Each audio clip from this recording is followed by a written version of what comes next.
ಏನ್ ಮಾಡ್ತಾನೆ ಭೃಗು ಮಹರ್ಷಿ, ವಿಷ್ಣುವಿನ ವಕ್ಷಸ್ಥಳಕ್ಕೆ ಒದಿತಾನೆ. ಅಷ್ಟು ಮಹಾಗರ್ವಿ ಅವನು. ಅಲ್ಲಿ ಪ್ರತಿನಿತ್ಯವೂ ಕೂಡ ವರಾಹಸ್ವಾಮಿಗೆ ಮೊದಲನೇ ನೈವೇದ್ಯ ವರಾಹಸ್ವಾಮಿಗೆ ಆಗುತ್ತೆ. ವರಾಹಸ್ವಾಮಿಗೆ ಆದ ನಂತರನೇ ಶ್ರೀನಿವಾಸ ಸ್ವಾಮಿ ಅವರಿಗೆ ನೈವೇದ್ಯ ಮಾಡ್ತಕ್ಕಂತಹದ್ದು ತಿರುಮಲೆಯ ಸಂಪ್ರದಾಯ. ಭಕ್ತರ ಸಂಕಷ್ಟಗಳನ್ನು ಕೂಡ ಹೋಗಲಾಡಿಸ್ತಕ್ಕಂಥವನು ಗೋವಿಂದ. ಶ್ರೀನಿವಾಸನಿಗೆ ಸಮನಾಗಿರ್ತಕ್ಕಂತಹ ಭಗವಂತ ಯಾರೂ ಇಲ್ಲ. ಭೂತಕಾಲದಲ್ಲೂ ಇರಲಿಲ್ಲ, ಭವಿಷ್ಯತ್ ಕಾಲದಲ್ಲೂ ಇರೋದಿಲ್ಲ. ಪ್ರೇರ ಕೊಂಡಿರ್ತಕ್ಕಂತಹ ಸಾಲಕ್ಕೆ ಪತ್ರ ಸಹಿ ಹಾಕಿರ್ತಕ್ಕಂತಹದ್ದು ಈಗಲೂ ವರಾಹ ಕ್ಷೇತ್ರದಲ್ಲಿ, ವರಾಹಸ್ವಾಮಿ ದೇವಸ್ಥಾನದಲ್ಲಿ ಈಗಲೂ ಇಟ್ಟಿದ್ದಾರೆ. ಇವಾಗಲೂ ಕೂಡ ಬೆಟ್ಟದ ಮೇಲೆ ಡೈಲಿ ಸಮರ್ಪಣೆ ಮಾಡ್ತಕ್ಕಂತಹ ಕಿರೀಟ ಏನಿದೆ ಸ್ವಾಮಿಗೆ, ಅದು ಮಾವ ಅಳಿಯನ್ ಕೊಟ್ಟಿರ್ತಕ್ಕಂತಹ ಕಿರೀಟನೇ ಇವಾಗಲೂ ಸಮರ್ಪಣೆ ಮಾಡ್ತಕ್ಕಂಥದ್ದು. ಶ್ರೀನಿವಾಸನ ವಿಗ್ರಹದ ಬಗ್ಗೆ, ಸ್ವಾಮಿಗೆ ಕೈಯಲ್ಲಿ ನಾಗಾಭರಣ ಇದೆ ಅಂತ ಹೇಳ್ತಾರೆ, ಹಿಂದೆ ಜಟೆ ಇದೆ ಅಂತ ಹೇಳ್ತಾರೆ. ಇನ್ನ ಕೆಲವರು ಆ ಜಟೆ ಅಥವಾ ಕೂದಲು ನಿಜವಾಗ್ಲೂ ಮನುಷ್ಯನ ಕೂದಲು ಹಾಗೆ ಭಾಸವಾಗುತ್ತೆ ಮುಟ್ಟಿದ್ರೆ ಅಂತಾರೆ. ಆ ವಿಗ್ರಹದ ಬಗ್ಗೆ, ಅದರ ವಿಶೇಷತೆಗಳ ಬಗ್ಗೆ ನಮ್ಗೆ ತಿಳಿಸ್ಕೊಡೋದಾದ್ರೆ.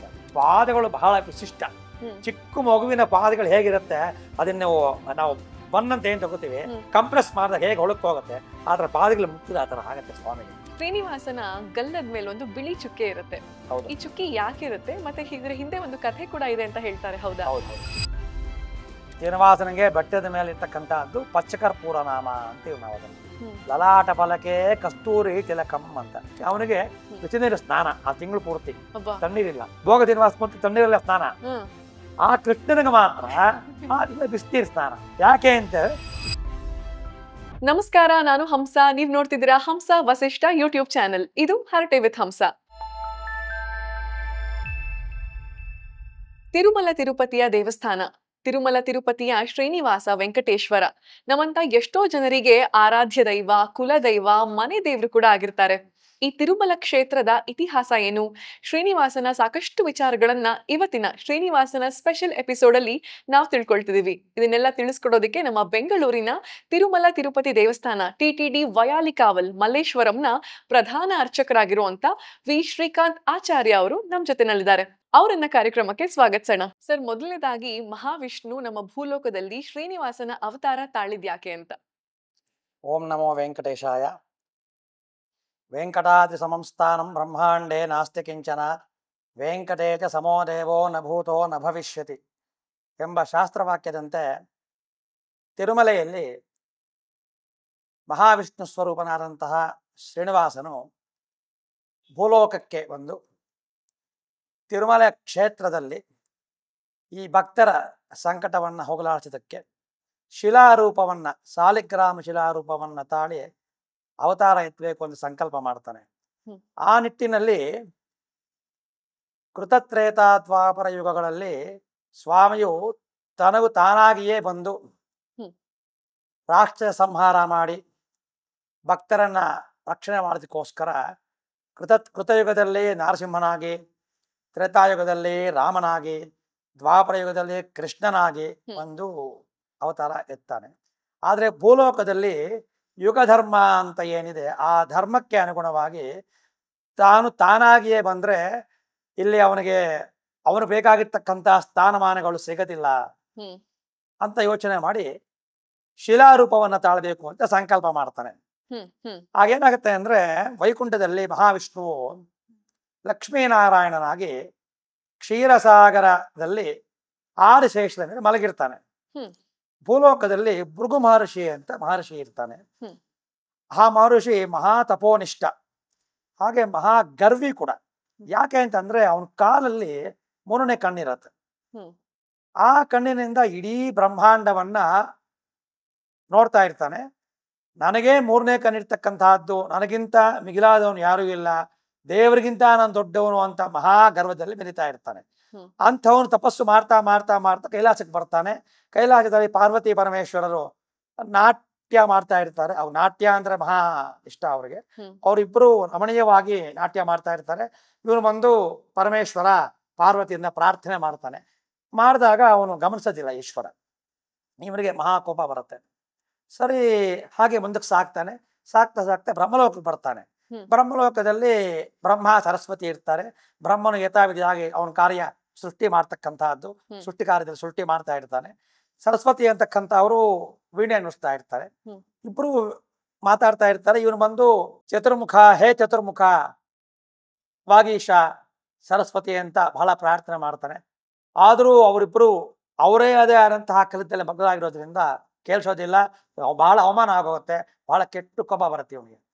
ಸರಿ, ಹಾಗೆ ಮುಂದೆ ಸಾಕ್ತಾನೆ, ವೈಕುಂಠಕ್ಕೆ ಬರ್ತಾನೆ. ವೈಕುಂಠದಲ್ಲಿ ಆದಿಶೇಷನ ಮೇಲೆ ಲಕ್ಷ್ಮೀ ಸ್ವಾಮಿಯವರ ಕಾಲನ್ನ ಒತ್ತಾ ಇರ್ತಾಳೆ. ಇವರಿಬ್ಬರು ಮಲಗಿರ್ತಾನೆ ಮಹಾವಿಷ್ಣು. ಇವರು ಬಂದು ಲಕ್ಷ್ಮೀ ನಾಯಕ, ಲಕ್ಷ್ಮೀಪತಿ, ಶ್ರೀನಿವಾಸ, ವೈಕುಂಠರಮಣ ಅಂತ ಪ್ರಾರ್ಥನೆ ಮಾಡ್ತಾನೆ. ಅವನಿಗೆ ಯಾವುದೇ ವಿಧವಾದಂತಹ ಮನ್ನಣೆ ಸಿಗೋದಿಲ್ಲ ಅಲ್ಲಿ. ಅವನಿಗೆ ಬಹಳ ಕೋಪ ಬಂದು ಏನ್ ಮಾಡ್ತಾನೆ ಭೃಗು ಮಹರ್ಷಿ, ವಿಷ್ಣುವಿನ ವಕ್ಷಸ್ಥಳಕ್ಕೆ ಒದಿತಾನೆ. ಅಷ್ಟು ಮಹಾಗರ್ವಿ ಅವನು. ದೇವರಿಗೆ ಮಿಗಿಲಾದವನೇ ನಾನು, ನನಗೆ ಮೂರನೇ ಕನಿರ್ತಕ್ಕಂಥದ್ದು ಅನ್ನೋ ಮಹಾ ಅಹಂಕಾರದಿಂದ ಸ್ವಾಮಿಯ ವಕ್ಷಸ್ಥಳನ್ನ ಒದಿತಾನೆ. ಒದ್ದಿದ ತಕ್ಷಣ ಏನಾಗುತ್ತೆ, ಅವನಿಗೆ ಎಚ್ಚರ ಆಗುತ್ತೆ ಶ್ರೀನಿವಾಸನಿಗೆ. ಯಾರು ಅಂತ ನೋಡ್ತಾನೆ. ನೋಡಿದ್ರೆ ಭೃಗು ಮಹರ್ಷಿ. ಅವನು ಭೃಗು ಮಹರ್ಷಿ ಆದ ತಕ್ಷಣ ಎದ್ದು, ಋಷಿಗಳೇ ಬನ್ನಿ ಅಂತ ಕೂತ್ಕೊಳ್ಳಿ, ತಮ್ಮ ಉಚಿತಾಸನವನ್ನ ತಗೊಳ್ಳಿ ಅಂತ ಉಪಚಾರಗಳನ್ನ ಮಾಡ್ತಾ ಮಾಡ್ತಾ ಮಾಡ್ತಾ ಏನ್ ಮಾಡ್ತಾನೆ, ಅವನ ಕಾಲದಲ್ಲಿ ಇರ್ತಕ್ಕಂತಹ ಹಕ್ಕನ್ನು ಚೂಟ್ ಹಾಕ್ತಾನೆ. ಚೀಟ್ ಹಾಕಿದಾಗ ಏನಾಗುತ್ತೆ, ಅವನ ಗರ್ವ ಭಂಗ ಆಗತ್ತೆ. ಅವನು ಮಾಡಿರ್ತಕ್ಕಂತಹ ಅಪರಾಧವನ್ನ ಕ್ಷಮಿಸುವಂತ ಪ್ರಾರ್ಥನೆ ಮಾಡ್ತಾನೆ. ಮಾಡಿದ ನಂತರ ಅವನ ಮಹಾವಿಷ್ಣು ಇಟ್ಕೊಂಡು ಆಯ್ತಪ್ಪ ಸಂತೋಷ ಅಂತ ಹೇಳಿ ಮಾಡ್ತಾ ಇರುವಾಗ ಲಕ್ಷ್ಮೀ ಕೋಪ ಬರುತ್ತೆ. ನಾನು ವಾಸವಾಗಿರ್ತಕ್ಕಂತಹ ವಕ್ಷಸ್ಥಳವನ್ನ ಭೃಗು ಮಹರ್ಷಿಯ ಕಾಲಿಂದ ಒದಿತಾರೆ, ಅಂಥವ್ರನ್ನ ಇವನ್ ಕೂಡಿಸಿ ಉಪಚಾರ ಮಾಡ್ತಾ ಇದ್ದಾನೆ, ಇದು ಸಮಂಜಸನ ಅಂತ ಕೋಪ ಮಾಡಿಕೊಂಡು ವೈಕುಂಠವನ್ನ ಬಿಟ್ಟು ಹೊರಡಕ್ ಪ್ರಯತ್ನ ಪಡ್ತಾಳೆ. ಆಗ ಮಹಾವಿಷ್ಣು ಬಂದು ಯಾಕೆ ಏನಾಯ್ತು ಅಂತ ಕೇಳ್ತಾನೆ. ಈ ವಿಷಯ ಲಕ್ಷ್ಮಿಗೆ ಗೊತ್ತಿಲ್ಲ. ಈ ಗರ್ಭಭಂಗ ಆಗಿರ್ತಕ್ಕಂತಹದ್ದು, ಅವನ ಕಾಲ ಇರ್ತಕ್ಕಂತಹ ಕಣ್ಣು ಇರ್ತಕ್ಕಂತಹ ವಿಷಯ ಯಾವ್ದು ಮಹಾಲಕ್ಷ್ಮಿಗೆ ಗೊತ್ತಿಲ್ಲ. ಮತ್ತೆ ನಾನು ನಡ್ಕೊಂಡು ಏನಾಯ್ತು, ಯಾಕೆ ಈ ತರ ಹೋಗ್ತಾ ಇದೆ, ಏನಾಯ್ತು ಅಂತ ಕೇಳಿದಾಗ, ನಾನು ನಿನ್ನ ವಕ್ಷಸ್ಥಳದ ವಾಸವಾಗಿದ್ದೇನೆ, ಅಂತಹ ಜಾಗದಲ್ಲಿ ಗರ್ವದಿಂದ ಆ ಮುನಿ ಒದ್ದಾಗ ನೀನು ಅವನಿಗೆ ಶಾಪ ಕೊಡೋದನ್ನ ಬಿಟ್ಟು ಉಪಚಾರ ಮಾಡ್ತಾ ಇದೆಯಾ, ಇದೆ ಎಷ್ಟು ಸಮಂಜಸ ಅಂತ ಕೇಳ್ತಾಳೆ. ಆವಾಗ ಶ್ರೀಮನ್ನಾರಾಯಣನು ಎಲ್ಲ ಹೇಳ್ಕೊಂಡ್ ಬರ್ತಾಳೆ, ಈ ತರ ಈ ತರ ಇದೆ, ಈ ತರ ವ್ಯವಸ್ಥೆ ಆಗಿದೆ, ಈ ತರ ಮಾಡಿದ್ದೀನಿ ಅಂತ. ಆಗ ಅವ್ರಿಗೆ ಸಮಾಧಾನ ಆಗದಿಲ್ಲ ಮಹಾಲಕ್ಷ್ಮಿಗೆ. ವೈಕುಂಠವನ್ನ ಬಿಂದು ಹೊರಟೇ ಬಿಡ್ತಾಳೆ. ಹೊರಟು ಕೊಲ್ಹಾಪುರದಲ್ಲಿ ಮಹಾಲಕ್ಷ್ಮಿ ದೇವಸ್ಥಾನದಲ್ಲಿ ಅಲ್ಲಿ ಧ್ಯಾನಕ್ಕೆ ಕುತ್ಕೋತಾಳೆ. ಮಹಾಲಕ್ಷ್ಮಿ ಇಲ್ಲದೆ ಇರ್ತಕ್ಕಂತಹ ವೈಕುಂಠ ಯಾವುದಕ್ಕೂ ಉಪಯೋಗ ಬರೋದಿಲ್ಲ. ಶ್ರೀಮನ್ನಾರಾಯಣನ ಕೂಡ ಶ್ರೀನಿವಾಸ, ಮಹಾಲಕ್ಷ್ಮಿ ಇದ್ದರೇನೆ ಶ್ರೀನಿವಾಸ, ಲಕ್ಷ್ಮೀ ನಾರಾಯಣ, ಲಕ್ಷ್ಮಿ ಇದ್ರೇನೆ ನಾರಾಯಣ. ಆಗಿರುವಾಗ ವೈಕುಂಠದಲ್ಲಿ ಲಕ್ಷ್ಮೀನ ಹೇಳಿದಾಗ ನನಗೇನ್ ಕೆಲಸ ಅಂತ ತಿಳ್ಕೊಂಡು ಅವನು ವೈಕುಂಠವನ್ನ ಬಿಟ್ಟು ಭೂಲೋಕಕ್ಕೆ ಬರ್ತಾನೆ. ಆ ಸಮಯ ಯಾವುದು ಅಂದ್ರೆ ದ್ವಾಪರ ಯುಗ ಮುಗಿತಾ ಇರತ್ತೆ, ಕಲಿಯುಗ ಪ್ರಾರಂಭದ ಸಮಯ. ಅದು ಪ್ರಾರಂಭದ ಸಮಯ ಬಂದ ತಕ್ಷಣ ಕಲಿಯುಗಕ್ಕೆ ತನ್ನ ಶಕ್ತಿಯನ್ನೆಲ್ಲ ವೈಕುಂಠದಲ್ಲೇ ಬಿಟ್ಟು ಯಥಾವಿಧಿಯಾಗಿ ಹಾಗೆ ಬಂದು ವರಾಹ ಕ್ಷೇತ್ರ ಅಂತಕ್ಕಂತಹ ಭೂಲೋಕದಲ್ಲಿರ್ತಕ್ಕಂತಹ ಕ್ಷೇತ್ರದಲ್ಲಿ, ಅದೇ ನಾವು ತಿರುಮಲ ಅಂತೀವಿ. ಮಲೈ ಅಂದ್ರೆ ದ್ರಾವಿಡ ಭಾಷೆಯಲ್ಲಿ ಬೆಟ್ಟ ಅಂತ, ತಿರು ಅಂದ್ರೆ ಪವಿತ್ರ ಅಂತ. ಪವಿತ್ರವಾಗಿರ್ತಕ್ಕಂತಹ ಬೆಟ್ಟ ಯಾವುದು ಅಂದ್ರೆ ತಿರುಮಲೈ, ಅದು ದ್ರಾವಿಡ ಭಾಷೆಯಲ್ಲಿ. ಅದನ್ನ ವಾಡ ಭಾಷೆಯಲ್ಲಿ ತಿರುಮಲೈ ಹೋಗಿ ತಿರುಮಲ ಅಂತ ಹೇಳ್ಕೊಂಡ್ ಬರ್ತೀವಿ. ಆ ತಿರುಮಲ ಕ್ಷೇತ್ರಕ್ಕೆ ಅಧಿಪತಿ ಯಾರು ಅಂದ್ರೆ ವರಾಹಸ್ವಾಮಿ. ಅವನ ಹತ್ರ ಬಂದು, ಅಪ ಈ ತರ ಆಗಿದೆ, ಕಲಿಯುಗ ಪ್ರಾರಂಭ, ನಾನು ಯಥೋಚಿತವಾಗಿ ನಾನಾಗಿಯೇ ಬಂದ್ರೆ ಇಲ್ಲಿ ಭಕ್ತರ ಸಂರಕ್ಷಣೆ ಮಾಡಕ್ ಆಗೋದಿಲ್ಲ. ಇಲ್ಲಿ ಧರ್ಮ ಮೂರು ಅಧರ್ಮ 3 ಪಾದ, ಧರ್ಮ 1ನೇ ಪಾದ ಆಗಿರೋದ್ರಿಂದ 3 ಪಾದದಲ್ಲಿ ಇರ್ತಕ್ಕಂತಹ ಅಧರ್ಮವನ್ನ ತುಳಿಬೇಕಾದ್ರೆ ನಾನು ಶಿಲಾಮೂರ್ತಿಯಾಗಿ ಸಾಲಿಗ್ರಾಮ ಶಿಲೆಯಾಗಿ ಇಲ್ಲಿ ಬಂದು ಜಾಗದಲ್ಲಿ ನೆಲೆಸ್ತೇನೆ, ಅವಕಾಶ ಮಾಡ್ಕೊಡಪ್ಪ ಅಂತ ಕೇಳ್ಕೊತಾನೆ. ಆಗ ವರಾಹಸ್ವಾಮಿ ಕೂಡ ಆಗ್ಬೋದಪ್ಪ, ನೀನು ಅಖಿಲಾಂಡ ಕೋಟಿ ಬ್ರಹ್ಮಾಂಡ ನಾಯಕ ವೈಕುಂಠಪತಿ, ಬಂದು ಮಾನವರ ಸಂಕಟ ಹೋಗಲಾಡಿಸ್ಕೋಸ್ಕರ ಬರ್ತಾ ಇದೆಯಾ, ಆಯ್ತಪ್ಪ ನಂದೇನು ಅಭ್ಯಂತರ ಇಲ್ಲ, ನೀನ್ ಬಂದು ಇಲ್ಲಿ ಸ್ಥಾಪನೆ ಆಗ್ಬೋದು ಅಂತ ಒಂದು ಮಾತನ್ನು ತಗೋತಾರೆ. ಆವಾಗಿಂದ ಸ್ವಾಮಿಯು ವೈಕುಂಠದಿಂದ ಭೂಲೋಕಕ್ಕೆ ಬಂದು ವರಹ ಕ್ಷೇತ್ರದಲ್ಲಿ ಅಂದ್ರೆ ತಿರುಮಲೆಯಲ್ಲಿ ಸ್ಥಾಪನೆ ಆಗ್ತಾನೆ. ಅದು ಶಿಲಾಮೂರ್ತಿಯಾಗಿ, ಏಕಶಿಲ ಸಾಲಿಗ್ರಾಮ ಮೂರ್ತಿಯಾಗಿ ಅಲ್ಲಿ ಬಂದು ಸ್ಥಾಪನೆ ಆಗ್ತಾರೆ. ಇದು ತಿರುಮಲದ ವೈಶಿಷ್ಟ್ಯ. ಸರಿ, ತಾವು ಹೇಳ್ತಾ ಇದ್ರಿ ಈ ವರಾಹ ಸ್ವಾಮಿಯನ್ನ ಶ್ರೀನಿವಾಸ ಹೋಗಿ ಜಾಗ ಕೇಳ್ತಾರೆ ಅಂತ. ಆದ್ರೆ ವರಾಹ ಶ್ರೀನಿವಾಸ ಇಬ್ರುನು ವಿಷ್ಣುವಿನ ಅವತಾರಗಳೇ ಅಲ್ವಾ, ಹಾಗಾಗಿ ಅವ್ರ ಹತ್ರ ಅವರೇ ಹೋಗಿ ಜಾಗ ಕೇಳಿದ್ರ ಅಂತ. ಹೌದು. ಇವಾಗ ಕೃತಯುಗದಲ್ಲಿ ವೇದಗಳನ್ನ ಸಂರಕ್ಷಣೆ ಮಾಡೋದಕ್ಕೋಸ್ಕರ ಮಹಾವಿಷ್ಣು ವರಾಹ ಅವತಾರ ಇರ್ತಾನೆ. ಹಿರಣ್ಯಾಕ್ಷ ಹಿರಣ್ಯಕಶಿಪು ರಾಕ್ಷಸ ಸಂಹಾರ ಮಾಡಿ ವೇದಗಳನ್ನ ಸಂರಕ್ಷಣೆ, ಅದು ಯುಗಾನೇ ವೇದ ಯುಗ ಅಂತ. ಕೃತಯುಗ ಅಂತ ನಾವು ವಾಡ ಭಾಷೆಯಲ್ಲಿ ಹೇಳ್ತೀವಿ, ಸತ್ಯಯುಗ ಅಂತ ಕೂಡ ಅಂತೀವಿ ಅದನ್ನ. ಅದೇ ಹಾಗೆ ವೇದ ಯುಗ, ವೇದಗಳೆಲ್ಲ 4 ವೇದಗಳು ಒಂದೇ ಇದರಲ್ಲಿ ಇರುತ್ತೆ. ಇವಾಗ 4 ವೇದಗಳಾಗಿದೆ, ಋಗ್ವೇದ, ಯಜುರ್ವೇದ, ಸಾಮವೇದ, ಅಥರ್ವಣ ವೇದ, 4 ವೇದಗಳಾಗಿದೆ. ಆಗ ವಿಭಜನೆ ಇರಲಿಲ್ಲ, ಎಲ್ಲಾ ವೇದಗಳು ಒಟ್ಟಿಗೆ ಇದ್ದವು. ಆ ಇಡೀ ಭಂಡಾರವನ್ನು ನಾಶ ಮಾಡಬೇಕು ಅಂತ ರಾಕ್ಷಸರು ಪ್ರಯತ್ನ ಪಡ್ತಾರೆ. ಆಗಿನ ಸಂದರ್ಭಕ್ಕೆ ಮಹಾವಿಷ್ಣು ವರಾಹ ಅವತಾರವನ್ನು ಎತ್ತಿ ಭೂಮಿಯನ್ನ ಕಾಪಾಡಿ ಹಾಗೆ ವೇದಗಳ ಸಂರಕ್ಷಣೆ ಮಾಡ್ತಾನೆ. ಅದು ವರಾಹ ಅವತಾರ ವೈಶಿಷ್ಟ್ಯ. ಹ್ಮ್ ಕಲಿಯುಗಕ್ಕೆ ಬಂದಾಗ ಏನಾಗುತ್ತೆ, ಮಾನವನಿಗೋಸ್ಕರ ಭಕ್ತರ ಒಂದು ಅಭೀಷ್ಟವನ್ನ ನೆರವೇರಿಸಲು ಸ್ವಾಮಿಯು ಭೂಲೋಕಕ್ಕೆ ಶಿಲಾಬಿಂಬವಾಗಿ ಬರ್ತಾನೆ. ಹ್ಮ್ ಶಿಲಾಬಿಂಬವಾಗಿ ಬಂದಾಗ ಅವನಿಗೆ ಆದಂತಹ ಒಂದು ಅಡ್ರೆಸ್ ಬೇಕು. ಹ್ಮ್. ಕಲಿಯುಗದಲ್ಲಿ ಫಸ್ಟ್ ಬರ್ತಾ ಇರೋದು ಅದೇ, ಮಾನವ ರೂಪ, ಮಾನವನ್ನ ಉದ್ಧಾರ ಮಾಡೋದಕ್ಕೋಸ್ಕರ ಫಸ್ಟ್ ಬರ್ತಾ ಇದ್ದಾನೆ ಶ್ರೀನಿವಾಸ. ಅಡ್ರೆಸ್ ಬೇಕಾಗಿರೋದ್ರಿಂದ ಅವ್ನ ಸ್ಥಳ ಯಾರು ಇಲ್ಲ. ಇರ್ತಕ್ಕಂಥದ್ದು ವರಾಹ ಕ್ಷೇತ್ರ. ಮೊದಲೇ ಸಂಕಲ್ಪ ಆಗಿತ್ತು, ಲೋಕ ಕ್ಷೇಮಕ್ಕಾಗಿ ಇಲ್ಲೇ ನೆಲೆಸಬೇಕು ಅಂತಕ್ಕಂತಹದ್ದು ಸಂಕಲ್ಪ ಆಗಿತ್ತು ಸ್ವಾಮಿದು. ಅದನ್ನ ಹಾಗೆ ಔಚಿತ್ಯಕ್ಕೆ ತಗೊಂಡ್ಬರೋವಾಗ ವರಾಹ ಸ್ವಾಮಿ ಹತ್ರ ಬರ್ತಾರೆ. ವರಾಹ ಸ್ವಾಮಿ ಆ ಕ್ಷೇತ್ರಕ್ಕೆ ಅಧಿಪತಿ. ವರಾಹ ಕ್ಷೇತ್ರ ಅಂದ್ರೆ ವರಾಹ ಸ್ವಾಮಿಯು ಆ ಕ್ಷೇತ್ರಕ್ಕೆ ಅಧಿಪತಿಯಾಗಿರೋದ್ರಿಂದ ಯಾರು ಓನರ್ ಆಗಿದ್ರೆ ಅವ್ರು ಕೇಳ್ಬೇಕು ನಾವು ಜಾಗ ಕೊಡಿ ಅಂತ. ಆ ಸಂದರ್ಭಕ್ಕೆ ಬಂದಾಗ ಶ್ರೀನಿವಾಸ ಬಂದು, ಅಪ್ಪ ನಿನ್ನ ಜಾಗ, ನಿನ್ನ ಕ್ಷೇತ್ರ ನೆಲೆಸ್ತೇನೆ ಅಂತ ಹೇಳಿಬಿಟ್ಟು, ಈ ಕ್ಷೇತ್ರದಲ್ಲಿ ದೇವಾಲಯ ಕಟ್ಟಿದ ಮೇಲೂ ಕೂಡ ಯಾತ್ರಾರ್ಥಿಗಳು ಯಾರೇ ಬರಲಿ ಫಸ್ಟ್ ನಿನ್ನ ದರ್ಶನ ಮಾಡಬೇಕು, ಆಮೇಲೆ ನನ್ನ ದರ್ಶನಕ್ಕೆ ಬರಬೇಕು. ಹಾಗೆ ಮಾಡಿದ್ರೆ ಮಾತ್ರ ಅವ್ರು ಯಾತ್ರೆ ಮಾಡಿರ್ತಕ್ಕಂಥ ಫಲ ಅವ್ರು ಸಿಗತ್ತೆ ಅಂತ ಹೇಳಿ, ಆದ್ಮೇಲೂ ಕೂಡ ಅಲ್ಲಿ ಪ್ರತಿನಿತ್ಯವೂ ಕೂಡ ವರಾಹಸ್ವಾಮಿಗೆ ಮೊದಲನೇ ನೈವೇದ್ಯ ವರಾಹಸ್ವಾಮಿಗೆ ಆಗುತ್ತೆ. ವರಾಹಸ್ವಾಮಿಗೆ ಆದ ನಂತರನೇ ಶ್ರೀನಿವಾಸ ಸ್ವಾಮಿ ಅವರಿಗೆ ನೈವೇದ್ಯ ಮಾಡ್ತಕ್ಕಂಥದ್ದು ತಿರುಮಲೆಯ ಸಂಪ್ರದಾಯ. ಅದನ್ನು ಮಾತು ಕೊಟ್ಟಿರ್ತಾನೆ ವರಾಹಸ್ವಾಮಿಗೆ ಶ್ರೀನಿವಾಸನ್. ಇದು ಕೂಡ ನಾನು ಕೊಡ್ತಾ ಇದ್ದೀನಪ್ಪ, ಈ ಕ್ಷೇತ್ರದಲ್ಲಿ ನೀನು ಅಧಿಪತಿ ಆಗಿರೋದ್ರಿಂದ ಮೊದಲನೇ ನೈವೇದ್ಯ, ಮೊದಲನೇ ಪೂಜೆ ನಿನಗೆ ಆಗಬೇಕು, ತದನಂತರ ನನಗಾಗತ್ತೆ ಅಂತ ಹೇಳಿ ಮಾತು ತಗೋತಾನೆ. ಹಾಗೆ ಇವಾಗಲೂ ಕೂಡ ತಿರುಮಲೆಯಲ್ಲಿ ಅದೇ ರೀತಿಯಾಗಿ ಅದೇ ಸಂಪ್ರದಾಯ ಬಗ್ಗೆ ನಡ್ಕೊಂಡ್ ಬರ್ತಾ ಇದೆ. ಸರ್, ನಮ್ಮ ಶ್ರೀನಿವಾಸನಿಗೆ ಸಾಕಷ್ಟು ಹೆಸರುಗಳಿದೆ. ಬಾಲಾಜಿ ಅಂತಾರೆ, ಗೋವಿಂದ ಅಂತಾರೆ, ವೆಂಕಟೇಶ್ವರ ಅಂತಾರೆ.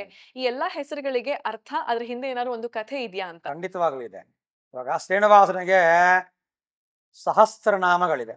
ಈ ವೆಂಕಟಾಚಲ ಮಹಾತ್ಮೆ ಅಂತಕ್ಕಂಥ ಗ್ರಂಥ ಇದೆ. ಪುರಾಣಾಂತರ್ಗತವಾಗಲೂ ಕೂಡ ತಿರುಮಲೆ ಬೆಟ್ಟದಲ್ಲಿ ಪ್ರತಿದಿನಾಗ್ಲೂ ಕೂಡ ಬೆಳಿಗ್ಗೆ ತೋಮಾಲ ಸೇವೆ ಆದ ನಂತರ ಸಹಸ್ರನಾಮಾರ್ಚನೆ ಅಂತ ಒಂದು ಸೇವೆ ಇದೆ. ಆ ಸೇವೆಯಲ್ಲಿ ಸ್ವಾಮಿಗೆ ಸಹಸ್ರನಾಮಗಳನ್ನು ಹೇಳ್ತಾರೆ, ತುಳಸಿಯನ್ನು ಅದಕ್ಕೆ ಅರ್ಚನೆ ಮಾಡ್ತಾರೆ. ಹಾಗೆ ಸಹಸ್ರನಾಮಗಳಿರ್ತಕ್ಕಂತಹ ಶ್ರೀನಿವಾಸನಿಗೆ ಕೆಲವು ನಾಮಗಳು ಮಾತ್ರ ಭಕ್ತರ ಹತ್ತಿರ ತನಕ ಹೋಗಿದೆ. ಎಲ್ಲಾ ನಾಮಗಳು ಕೂಡ ಭಕ್ತರು ಅಷ್ಟು ಹೇಳೋದಿಲ್ಲ, ಪ್ರಚುರದಲ್ಲಿ ಇಲ್ಲ, ಮಂತ್ರಪೂರ್ವಕವಾಗಿದೆ. ಬಟ್ ಹೇಳುವಾಗ ಅಥವಾ ಧ್ಯಾನ ಮಾಡೋವಾಗ, ಭಜನೆ ಮಾಡೋವಾಗ ಕೆಲವು ನಾಮಗಳನ್ನ ಮಾತ್ರ ಪ್ರಚುರ ಮಾಡ್ತಾ ಇದೀವಿ. ಇವಾಗ ವೆಂಕಟೇಶ ಅಂತೀವಿ, ಗೋವಿಂದ ಅಂತೀವಿ, ಬಾಲಾಜಿ ಅಂತೀವಿ, ಶ್ರೀನಿವಾಸ ಅಂತೀವಿ. ಈಗ ಕೆಲವು ನಾಮಗಳು ಮಾತ್ರ ಸ್ವಾಮಿಯವರಿಗೆ ಬಹಳ ಇಷ್ಟಕರವಾದ ನಾಮಗಳು, ಭಕ್ತರಿಗೂ ಇಷ್ಟಕರವಾದಂತಹ ನಾಮಗಳು. ಈಗ ವೆಂಕಟೇಶ ಅಂದ್ರೆ, ವೇಮ್ ಅಂದ್ರೆ ಕಷ್ಟಗಳು, ಕಷ್ಟಗಳನ್ನ ಯಾರು ಹರಣ ಮಾಡ್ತಾರೆ ಅವನು ವೆಂಕಟರಮಣ. ಸಂಕಟ ಬಂದಾಗ ವೆಂಕಟರಮಣ ಅಂತ ಹೇಗೆ ಅಂತೀವಿ ನಾವು, ಅದೇ ರೀತಿಯಾಗಿ ವೇಮ್ ಅಂದ್ರೆ ಸಂಕಟಗಳು, ಅದನ್ನ ಹರಣ ಮಾಡ್ತಕ್ಕಂಥವನು ವೆಂಕಟರಮಣ ಅಂತ. ಶ್ರೀನಿವಾಸ ಅಂತ ಒಂದು ಹೆಸರಿದೆ. ಶ್ರೀನಿವಾಸ ಅಂದ್ರೆ ಶ್ರೀಹಿ ಅಂದ್ರೆ ಮಹಾಲಕ್ಷ್ಮಿ ಅಂತಕ್ಕಂಥದ್ದು ಸಂಸ್ಕೃತ ಪದ. ಶ್ರೀಹಿ ಮಹಾಲಕ್ಷ್ಮಿ ಎಲ್ಲಿ ಇರ್ತದೋ ಅಲ್ಲಿ ಅವನು ಶ್ರೀನಿವಾಸ. ಶ್ರೀನಿವಾಸ ಹತ್ರ ಬಿಟ್ಟು ಮಹಾಲಕ್ಷ್ಮಿ ಎಲ್ಲಿ ಇರೋದಿಲ್ಲ, ಅವನ ವಕ್ಷಸ್ಥಲದಲ್ಲಿ ಇರೋದ್ರಿಂದ ಅವನಿಗೆ ಶ್ರೀನಿವಾಸ ಅಂತಕ್ಕಂಥ ಹೆಸರು ಕೂಡ ಬಹಳ ವಿಶಿಷ್ಟವಾಗಿ ಭಕ್ತರು ಹೇಳಿ ಜಪ ಮಾಡ್ತಾರೆ ಅದನ್ನ. ಆದ್ರೆ ಇವಾಗ ನಾವು ಫೋನ್ ಮಾಡಿದಾಗ ಇವಾಗ ಸ್ಟಾರ್ಟ್ ಆಗಿ ಹರೇ ಶ್ರೀನಿವಾಸ ಅಂತೀವಿ, ಆ ಪ್ರಚುರಣ ಬಂದಿದ್ದು ಅದಕ್ಕೋಸ್ಕರನೇ. ಶ್ರೀನಿವಾಸ ಅಂದ್ರೆ ಮಹಾಲಕ್ಷ್ಮಿನೂ ಹೇಳ್ದಂಗಿರುತ್ತೆ, ಇವನ ಹೆಸರು ಹೇಳ್ದಂಗಿರುತ್ತೆ ಅಂತ ಶ್ರೀನಿವಾಸ ಅಂತ ಅದೊಂದು ವೈಶಿಷ್ಟ್ಯದ ನಾಮ. ಗೋವಿಂದ ಅದು ಅಷ್ಟೇ. ಗೋ ಅಂದ್ರೆ ಎರಡು ಅರ್ಥಗಳು ಬರುತ್ತೆ. ಗೋ ಅಂದ್ರೆ ಗೋವುಗಳು, ಗೋವುಗಳನ್ನ ಸಂರಕ್ಷಣೆ ಮಾಡ್ತಕ್ಕಂಥವನು. ವಿಂದ ಅಂದ್ರೆ ಸಂರಕ್ಷಣೆ ಮಾಡ್ತಕ್ಕಂಥವನು. ಯಾರು ಅಂದ್ರೆ ಅವನು ಗೋವಿಂದ. ಗೋ ಅಂದ್ರೆ ಭಕ್ತರು ಅಂತ ಕೂಡ ಒಂದು ಆಡು ಪದ ಇದೆ. ಭಕ್ತರ ಸಂಕಷ್ಟಗಳನ್ನು ಕೂಡ ಹೋಗಲಾಡಿಸ್ತಕ್ಕಂಥವನು ಗೋವಿಂದ. ಆ ಎರಡು ಇರೋದ್ರಿಂದ ಗೋವುಗಳು ಅಂದ್ರೆ ಆ ಮಹಾವಿಷ್ಣುವಿಗೆ ಬಹಳ ಪ್ರೀತಿಕರವಾದಂತಹ ಒಂದು ಜೀವಿ. ಅದನ್ನ ಯಾರು ಸಂರಕ್ಷಣೆ ಮಾಡ್ತಕ್ಕಂಥವು ಅಂದ್ರೆ ಅವನೇ ಗೋವಿಂದ. ಆ ಹೆಸರು ಕೂಡ ಬಹಳ ವಿಶಿಷ್ಟವಾಗಿ ನಾವೆಲ್ಲ ಹೇಳ್ಕೊಂಡ್ ಬರ್ತೀವಿ. ಇವಾಗ ಏಡುಕೊಂಡಲವಾಡ ವೆಂಕಟರಮಣ ಗೋವಿಂದಾನೆ ಅಂತ ಬಿಟ್ಟು ಬೇರೆ ಹೆಸರು ಯಾವ್ದು ನಾವು ಹೇಳೋದಿಲ್ಲ, ಅದ ವಿಶಿಷ್ಟತೆ.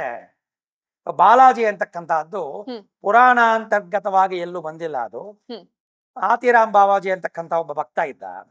ಅವನು ರಾಜನ ಆಶ್ರಯದಲ್ಲಿ ಇದ್ದು ಕೆಲಸ ಮಾಡ್ಕೊಂತ ಇದ್ದ. ಅವನಿಗೂ ಶ್ರೀನಿವಾಸನಿಗೂ ಬಹಳ ನೆಂಟು. ಆಗಿನ ಕಾಲದಲ್ಲಿ ಫಸ್ಟ್ ಭೂಲೋಕಕ್ಕೆ ಬಂದಿದ ತಕ್ಷಣ ತೊಂಡಮಾನ ಚಕ್ರವರ್ತಿ ದೇವಾಲಯ ಕಟ್ಟಿಸಿದ ಶ್ರೀನಿವಾಸನಿಗೆ.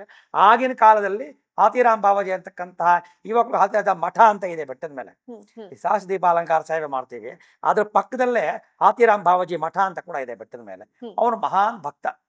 ಅವನು ರಾಜಾಶ್ರಯದಲ್ಲಿ ಇದ್ಕೊಂಡು ಕೆಲಸ ಮಾಡ್ತಾ ಇದ್ದ. ಒಂದಿನ ಏನಾಯ್ತು ಅಂದ್ರೆ, ಅವನು ನಾನು ದೇವ್ರ ಹತ್ರ ಮಾತಾಡಿದೆ, ನಾನು ದೇವ್ರ ಹತ್ರ ಜೂಜಾಟ ಆಡಿದೆ, ಅಂತಕ್ಕಂಥದ್ದು ಮಾತುಗಳೆಲ್ಲ ಭಕ್ತಿ ಹೇಳ್ಕೊಂಡ್ ಬರ್ತಾ ಇದ್ರು. ರಾಜನಿಗೆ ಅನುಮಾನ, ಹ್ಮ್ ನಾನಿಷ್ಟು ರಾಜ ಆಗಿದ್ದೀನಿ ಈ ರಾಜ್ಯಕ್ಕೆ, ಹ್ಮ್ ನನ್ನ ಹತ್ರನೇ ದೇವ್ರು ಮಾತಾಡೋದಿಲ್ಲ, ಇವನ ಹತ್ರ ಮಾತಾಡ್ತಾನ ಅಂತ ಗಲಾಟೆಗಳಾಗಿ ಅವನ್ ತಗೊಂಡು ಜೈಲಿಗೆ ಹಾಕ್ತಾರೆ. ಹ್ಮ್ ಜೈಲಿಗೆ ಹಾಕಿದಾಗ ಏನಾಗುತ್ತೆ ಅಂದ್ರೆ, ಶ್ರೀನಿವಾಸನು ಆವಾಗ ಜೈಲಿಗೆ ಹಾಕಿದಾಗ ಅವನು ಪ್ರಾರ್ಥನೆ ಮಾಡ್ತಕ್ಕಂಥ ಸಂದರ್ಭದಲ್ಲಿ ಈ ನಾಮಗಳನ್ನ ಹೇಳಿದ್ರೆ ಅದ್ರಲ್ಲಿ ಬಾಲಾಜಿ ಅಂತ ಕೂಡ ಜೋರಾಗಿ ಕರೀತಾನೆ. ಹ್ಮ್ ಹ್ಮ್ ಬಾಲಾಜಿ ಅಂತ ಕರೆದಾಗ ಏನಾಗುತ್ತೆ ಅಂದ್ರೆ, ಶ್ರೀನಿವಾಸನು ಆನೆ ರೂಪದಲ್ಲಿ ಬಂದು ಹ್ಮ್ ಅವನು ಜೈಲಿನಲ್ಲಿ ಇರ್ತಕ್ಕಂಥ ಜಾಗಕ್ಕೆ ಬರ್ತಾನೆ. ಆನೆ ರೂಪದಲ್ಲಿ ಹ್ಮ್ ಬಂದು ಅವನಿಗೆ ಒಂದು ವಾರದಿಂದ ಊಟ ಕೊಟ್ಟಿರೋದಿಲ್ಲ. ಹ್ಮ್ ಯಾರು ಜೈಲಲ್ಲಿರ್ತಕ್ಕಂಥವ್ರು ರಾಜಾಜ್ಞೆ ಮೇಲೆ ಊಟ ಕೊಟ್ಟಿರೋದಿಲ್ಲ. ಹ್ಮ್. ಆ ಆನೆ ಒಂದು ಬಂದು ಅವ್ನು ಊಟ ಕೊಟ್ಟು ಅವನು ಸಂರಕ್ಷಣೆ ಮಾಡ್ಕೊಂಡು ಹೊರಟೋಗ್ತಾನೆ. ಹ್ಮ್ ಒಂದು ವಾರದಿಂದ ಊಟ ಕೊಟ್ಟಿಲ್ವಲ್ಲ, ಇವನು ಹೇಗೆ ಬದುಕಿದ್ದಾನೆ ನೋಡೋಕ್ಕೆ ರಾಜ ಬರ್ತಾನೆ. ಹ್ಮ್ ಬಂದಾಗ ಅಲ್ಲಿರ್ತಕ್ಕಂಥ ಸೈನಿಕರು ಹೇಳ್ತಾರೆ, ಅಪ್ಪ ಈ ತರ ಗೊತ್ತಿಲ್ಲ, ಆನೆ ಬಂದಿತ್ತು, ಆನೆ ಈ ತರ ಆಯ್ತು ಅಂತ ಅವ್ನಿಗೆ ಆಶ್ಚರ್ಯ ಆಗತ್ತೆ. ಹ್ಮ್ ಅದಲ್ಲದಿರ ಅವನು ಬಂದು ಹೋದಾಗ ಸ್ವಾಮಿಯ ಒಂದು ಆಭರಣ ಅಲ್ಲಿ ಬಿಟ್ಟೋಗಿರ್ತಾನೆ. ಹ್ಮ್ ಹ್ಮ್ ಅದು ನೋಡಿದಾಗ ಸ್ವಾಮಿ ಆಭರಣ ಅಂತ ಎಲ್ಲರೂ ಗೊತ್ತಾಗತ್ತೆ. ಅವ್ನ ಬಾವಾಜಿ ಇಟ್ಕೊಂಡು ಸ್ವಾಮಿ ಬಂದಿದ್ದ ಅಂತಾನೆ ಹೇಳ್ತಾನೆ. ನೋಡಿ ಅವನ ಆಭರಣ ಬೇಕಾದ್ರೆ ಇಲ್ಲೇ ಇದೆ, ಹೋಗಿ ದೇವಸ್ಥಾನದಲ್ಲಿ ನೋಡಿ ಆಭರಣ ಅಲ್ಲಿ ಇರೋದಿಲ್ಲ ಅಂತ ಹೇಳ್ತಾನೆ. ಹೋಗಿ ನೋಡ್ತಾರೆ, ಆಭರಣ ಅಲ್ಲಿ ಇರೋದಿಲ್ಲ. ಹ್ಮ್ ಸೊ ಆ ಕಾಲದಿಂದಾಗ್ಲೂ ಕೂಡ ಹ್ಮ್. ಈ ಬಾಲಾಜಿ ಅಂತಕ್ಕಂಥ ಹೆಸರು ಅವನ ಮುಖಾಂತರವಾಗಿ ಬಂದಿರತಕ್ಕಂಥ ವಿಶಿಷ್ಟವಾದಂತಹ ನಾಮ. ಇದು ಓಕೆ ಪುರಾಣಾಂತರ್ಗತವಾಗಿ ಆಗ್ಲಿ ಸಹಸ್ರನಾಮದಲ್ಲಾಗಲಿ ಎಲ್ಲೂ ಬಂದಿಲ್ಲ. ಇದು ಆಡು ಭಾಷೆಯಲ್ಲಿ ಬಾಲಾಜಿ ಅಂತ ಬಂದಿರತಕ್ಕಂಥದ್ದೊಂದು ವೈಶಿಷ್ಟ್ಯ. ಸಾಮಾನ್ಯವಾಗಿ ಶ್ರೀನಿವಾಸ, ಗೋವಿಂದ, ವೆಂಕಟರಮಣ, ವೆಂಕಟೇಶ್ವರ ಹ್ಮ್. ಇಂತಹ ಹೆಸರುಗಳು ಪ್ರಚೋದನವಾಗಿದೆ. ಇನ್ನು ಇದು ಬಿಟ್ಟು ಸಹಸ್ರನಾಮಗಳಿದೆ. ಹ್ಮ್. ಅದು ನಾವು ಮಂತ್ರಪೂರ್ವಕವಾಗಿ ಜಪನೆ ಮಾಡ್ಬೋದೇ ವಿನಃ ಭಜನೆಗಾಗ್ಲಿ ಆಡು ಭಾಷೆಯಲ್ಲಾಗ್ಲಿ ಬಹಳ ಕಮ್ಮಿ ಉಪಯೋಗಿಸ್ತಕ್ಕಂಥದ್ದು. ನಮ್ಮ ಶ್ರೀನಿವಾಸ 7 ಬೆಟ್ಟಗಳ ಒಡೆಯ. ಹೌದು. ಈ 7 ಬೆಟ್ಟಗಳು ಯಾವ್ಯಾವ್ದು, ಅದರ ಹೆಸರುಗಳೇನು, ಅದರ ಇತಿಹಾಸ ಅಥವಾ ಕಥೆ ಏನು ಅಂತ? 7 ಬೆಟ್ಟಗಳು ಅಂದ್ರೆ, ಬೆಟ್ಟ ಅಂದ್ರೆ ಆದ್ರಿ ಅಂತೇವು ಸಂಸ್ಕೃತ ಭಾಷೆಯಲ್ಲಿ. ಆದ್ರಿ ಅಂತ ತಗೊಂಡಾಗ ಶೇಷಾದ್ರಿ, ಹ್ಮ್. ಗರುಡಾದ್ರಿ, ಅಂಜನಾದ್ರಿ, ನೀಲಾದ್ರಿ, ಹ್ಮ್. ವೃಷಭಾದ್ರಿ, ನಾರಾಯಣಾದ್ರಿ, ವೆಂಕಟಾದ್ರಿ ಹ್ಮ್. ಅಂತಕ್ಕಂತಹದ್ದು 7 ಆದ್ರಿಗಳು ಅಂದ್ರೆ ಪವಿತ್ರವಾದಂತಹ ಬೆಟ್ಟಗಳು. ಹ್ಮ್. ಶೇಷಾದ್ರಿ ಅಡಿಯಲ್ಲಿರುತ್ತೆ, ಹ್ಮ್. ವೆಂಕಟಾದ್ರಿ ಮೇಲಲ್ಲಿರುತ್ತೆ. ಹ್ಮ್. ಇದರ ಮಧ್ಯೆ ಮಿಕ್ಕಿದ್ದ 5 ಬೆಟ್ಟಗಳು ಕೂಡ ಇರುತ್ತೆ. ಹ್ಮ್. 7 ಬೆಟ್ಟಗಳು ಅಂದಾಗ ಶೇಷಾದ್ರಿ ಯಾಕೆ ಕೆಳಗಿರಬೇಕು ಅಂತಂದ್ರೆ, ಶೇಷಾದ್ರಿ ಮೇಲೆ ಸ್ವಾಮಿ ಮಲಗಿರ್ತಕ್ಕಂಥದ್ದು ವೈಕುಂಠದಲ್ಲಿ. ಹೌದು. ಅದ್ರಿಗೆ ಅನುಸಂಧಾನವಾಗಿಯೇ ಇಲ್ಲಿ ಕೂಡ ಮಾಡ್ಕೊಂಡಿದ್ದಾರೆ ಸ್ವಾಮಿ. ಹ್ಮ್ ಹ್ಮ್ ಶೇಷ ಇಲ್ಲೇ ಇರಬೇಕು, ಅವನ ಮೇಲೆ ಇರಬೇಕು ನಾನು ಅಂತಕ್ಕಂಥ ಬಹಳ ಪ್ರೀತಿ ವಿಶ್ವಾಸ ಶೇಷನಿಗೆ ಮತ್ತೆ ಆದಿಶೇಷನಿಗೂ ಸ್ವಾಮಿಯವ್ರಿಗೂ ಹ್ಮ್. ಬಹಳ ನಂಟು ಅವರಿಬ್ಬರಿಗೂ. ಹ್ಮ್. ಆ ಒಂದು ಇದ್ರ ಮೇಲೆ ಶೇಷಾದ್ರಿಯನ್ನ ಅವನ ಪೂರ್ತಿ ಅಲ್ಪಿರಿ ಅಂತ ನಾವೇನಂತೀವಿ, ಹ್ಮ್. ಅಲ್ಲಿಂದ ಶುರುವಾಗತ್ತೆ. ಅದು ಶೇಷಾದ್ರಿ ಬೆಟ್ಟ ಅಂತಕ್ಕಂಥದ್ದು. ಅಲ್ಲಿಂದ ಒಂದೊಂದಾಗಿ ಬೆಟ್ಟ ಬರುತ್ತೆ. ಮೇಲುಗಡೆ ವೆಂಕಟಾದ್ರಿ, ಅಲ್ಲಿ ಸ್ವಾಮಿ ಇರ್ತಕ್ಕಂಥದ್ದು. ಅದಕ್ಕೆ ವೆಂಕಟಾದ್ರಿ ಸಂಸ್ಥಾನಂ ಬ್ರಹ್ಮಾಂಡೇ ನಾಸ್ತಿ ಕಿಂಚನ ವೆಂಕಟೇಶ ಸಮೋದೇವೋ ನ ಭೂತೋ ನ ಭವಿಷ್ಯತಿ ಅಂತೀವಿ. ವೆಂಕಟಾದ್ರಿ ಆ ಸಂಸ್ಥಾನ ಆಗಿರ್ತಕ್ಕಂತಹ ಹೆಸರು, ಅವರೊಂದು ಕ್ಷೇತ್ರ ಮಹಿಮೆ ಬೇರೆ ಬ್ರಹ್ಮಾಂಡದಲ್ಲೇ ಎಲ್ಲೂ ಇಲ್ಲ. ಹ್ಮ್ ಹ್ಮ್ ಹಾಗೆ ಶ್ರೀನಿವಾಸನಿಗೆ ಸಮನಾಗಿರ್ತಕ್ಕಂತಹ ಭಗವಂತ ಯಾರೂ ಇಲ್ಲ. ಭೂತಕಾಲದಲ್ಲೂ ಇರಲಿಲ್ಲ, ಭವಿಷ್ಯತ್ ಕಾಲದಲ್ಲೂ ಇರೋದಿಲ್ಲ. ವರ್ತಮಾನದಲ್ಲಿ ಆ ಶ್ರೀನಿವಾಸ ಸ್ವಾಮಿಯೇ ಆ ಕ್ಷೇತ್ರದಲ್ಲಿ ದಿವ್ಯ ತೇಜೋ ವಿರಾಜಮಾನ ಮೂರ್ತಿಯಾಗಿ ನೆಲೆಸಿರ್ತಾರೆ. ಇದು 7 ಬೆಟ್ಟಗಳ ವೈಶಿಷ್ಟ್ಯ. ಇದರಲ್ಲಿ ಗರುಡಾದ್ರಿ, ಅಂಜನಾದ್ರಿ, ವೃಷಭಾದ್ರಿ ಈ 3 ಬೆಟ್ಟಗಳು ಸ್ವಾಮಿ ಹತ್ರ ಯಾವಾಗಲೂ ಇರ್ತಕ್ಕಂಥವ್ರೆ. ಗರುಡ ಆಗ್ಲಿ, ಆಂಜನೇಯ ಆಗ್ಲಿ, ಶೇಷ ಆಗ್ಲಿ, ವೃಷಭಾದ್ರಿ ಆಗ್ಲಿ, ಈ 5 ಬೆಟ್ಟ ಇರ್ತಕ್ಕಂಥದ್ದು. ನೀಲಾದ್ರಿ ಅಂತಕ್ಕಂಥದ್ದು ಅವಳು ಭಕ್ತೆ. ಅವಳಿಗೂ ಕೂಡ ಒಂದು ಸಮಾನವಾದಂತಹ ಸ್ಥಾನ ಕೊಡಬೇಕು ಅಂತಕ್ಕಂಥ ಸಂಕಲ್ಪ ಮಾಡಿ ಅವಳು ಕೂಡ ಒಂದು ಬೆಟ್ಟ ಅಂತ ನಿರ್ಣಯ ಮಾಡಿ ಸ್ವಾಮಿ ಅಲ್ಲಿ ನೆಲೆಸಕ್ಕೆ ಅವಕಾಶ ಮಾಡಿಕೊಡ್ತಾನೆ. ಅದು ವೆಂಕಟಾಚಲ ಮಹಾತ್ಮೆಯಲ್ಲಿ ವಿಶಿಷ್ಟವಾದಂತಹ ಒಂದು ಸಂಘಟನೆ ಅದು.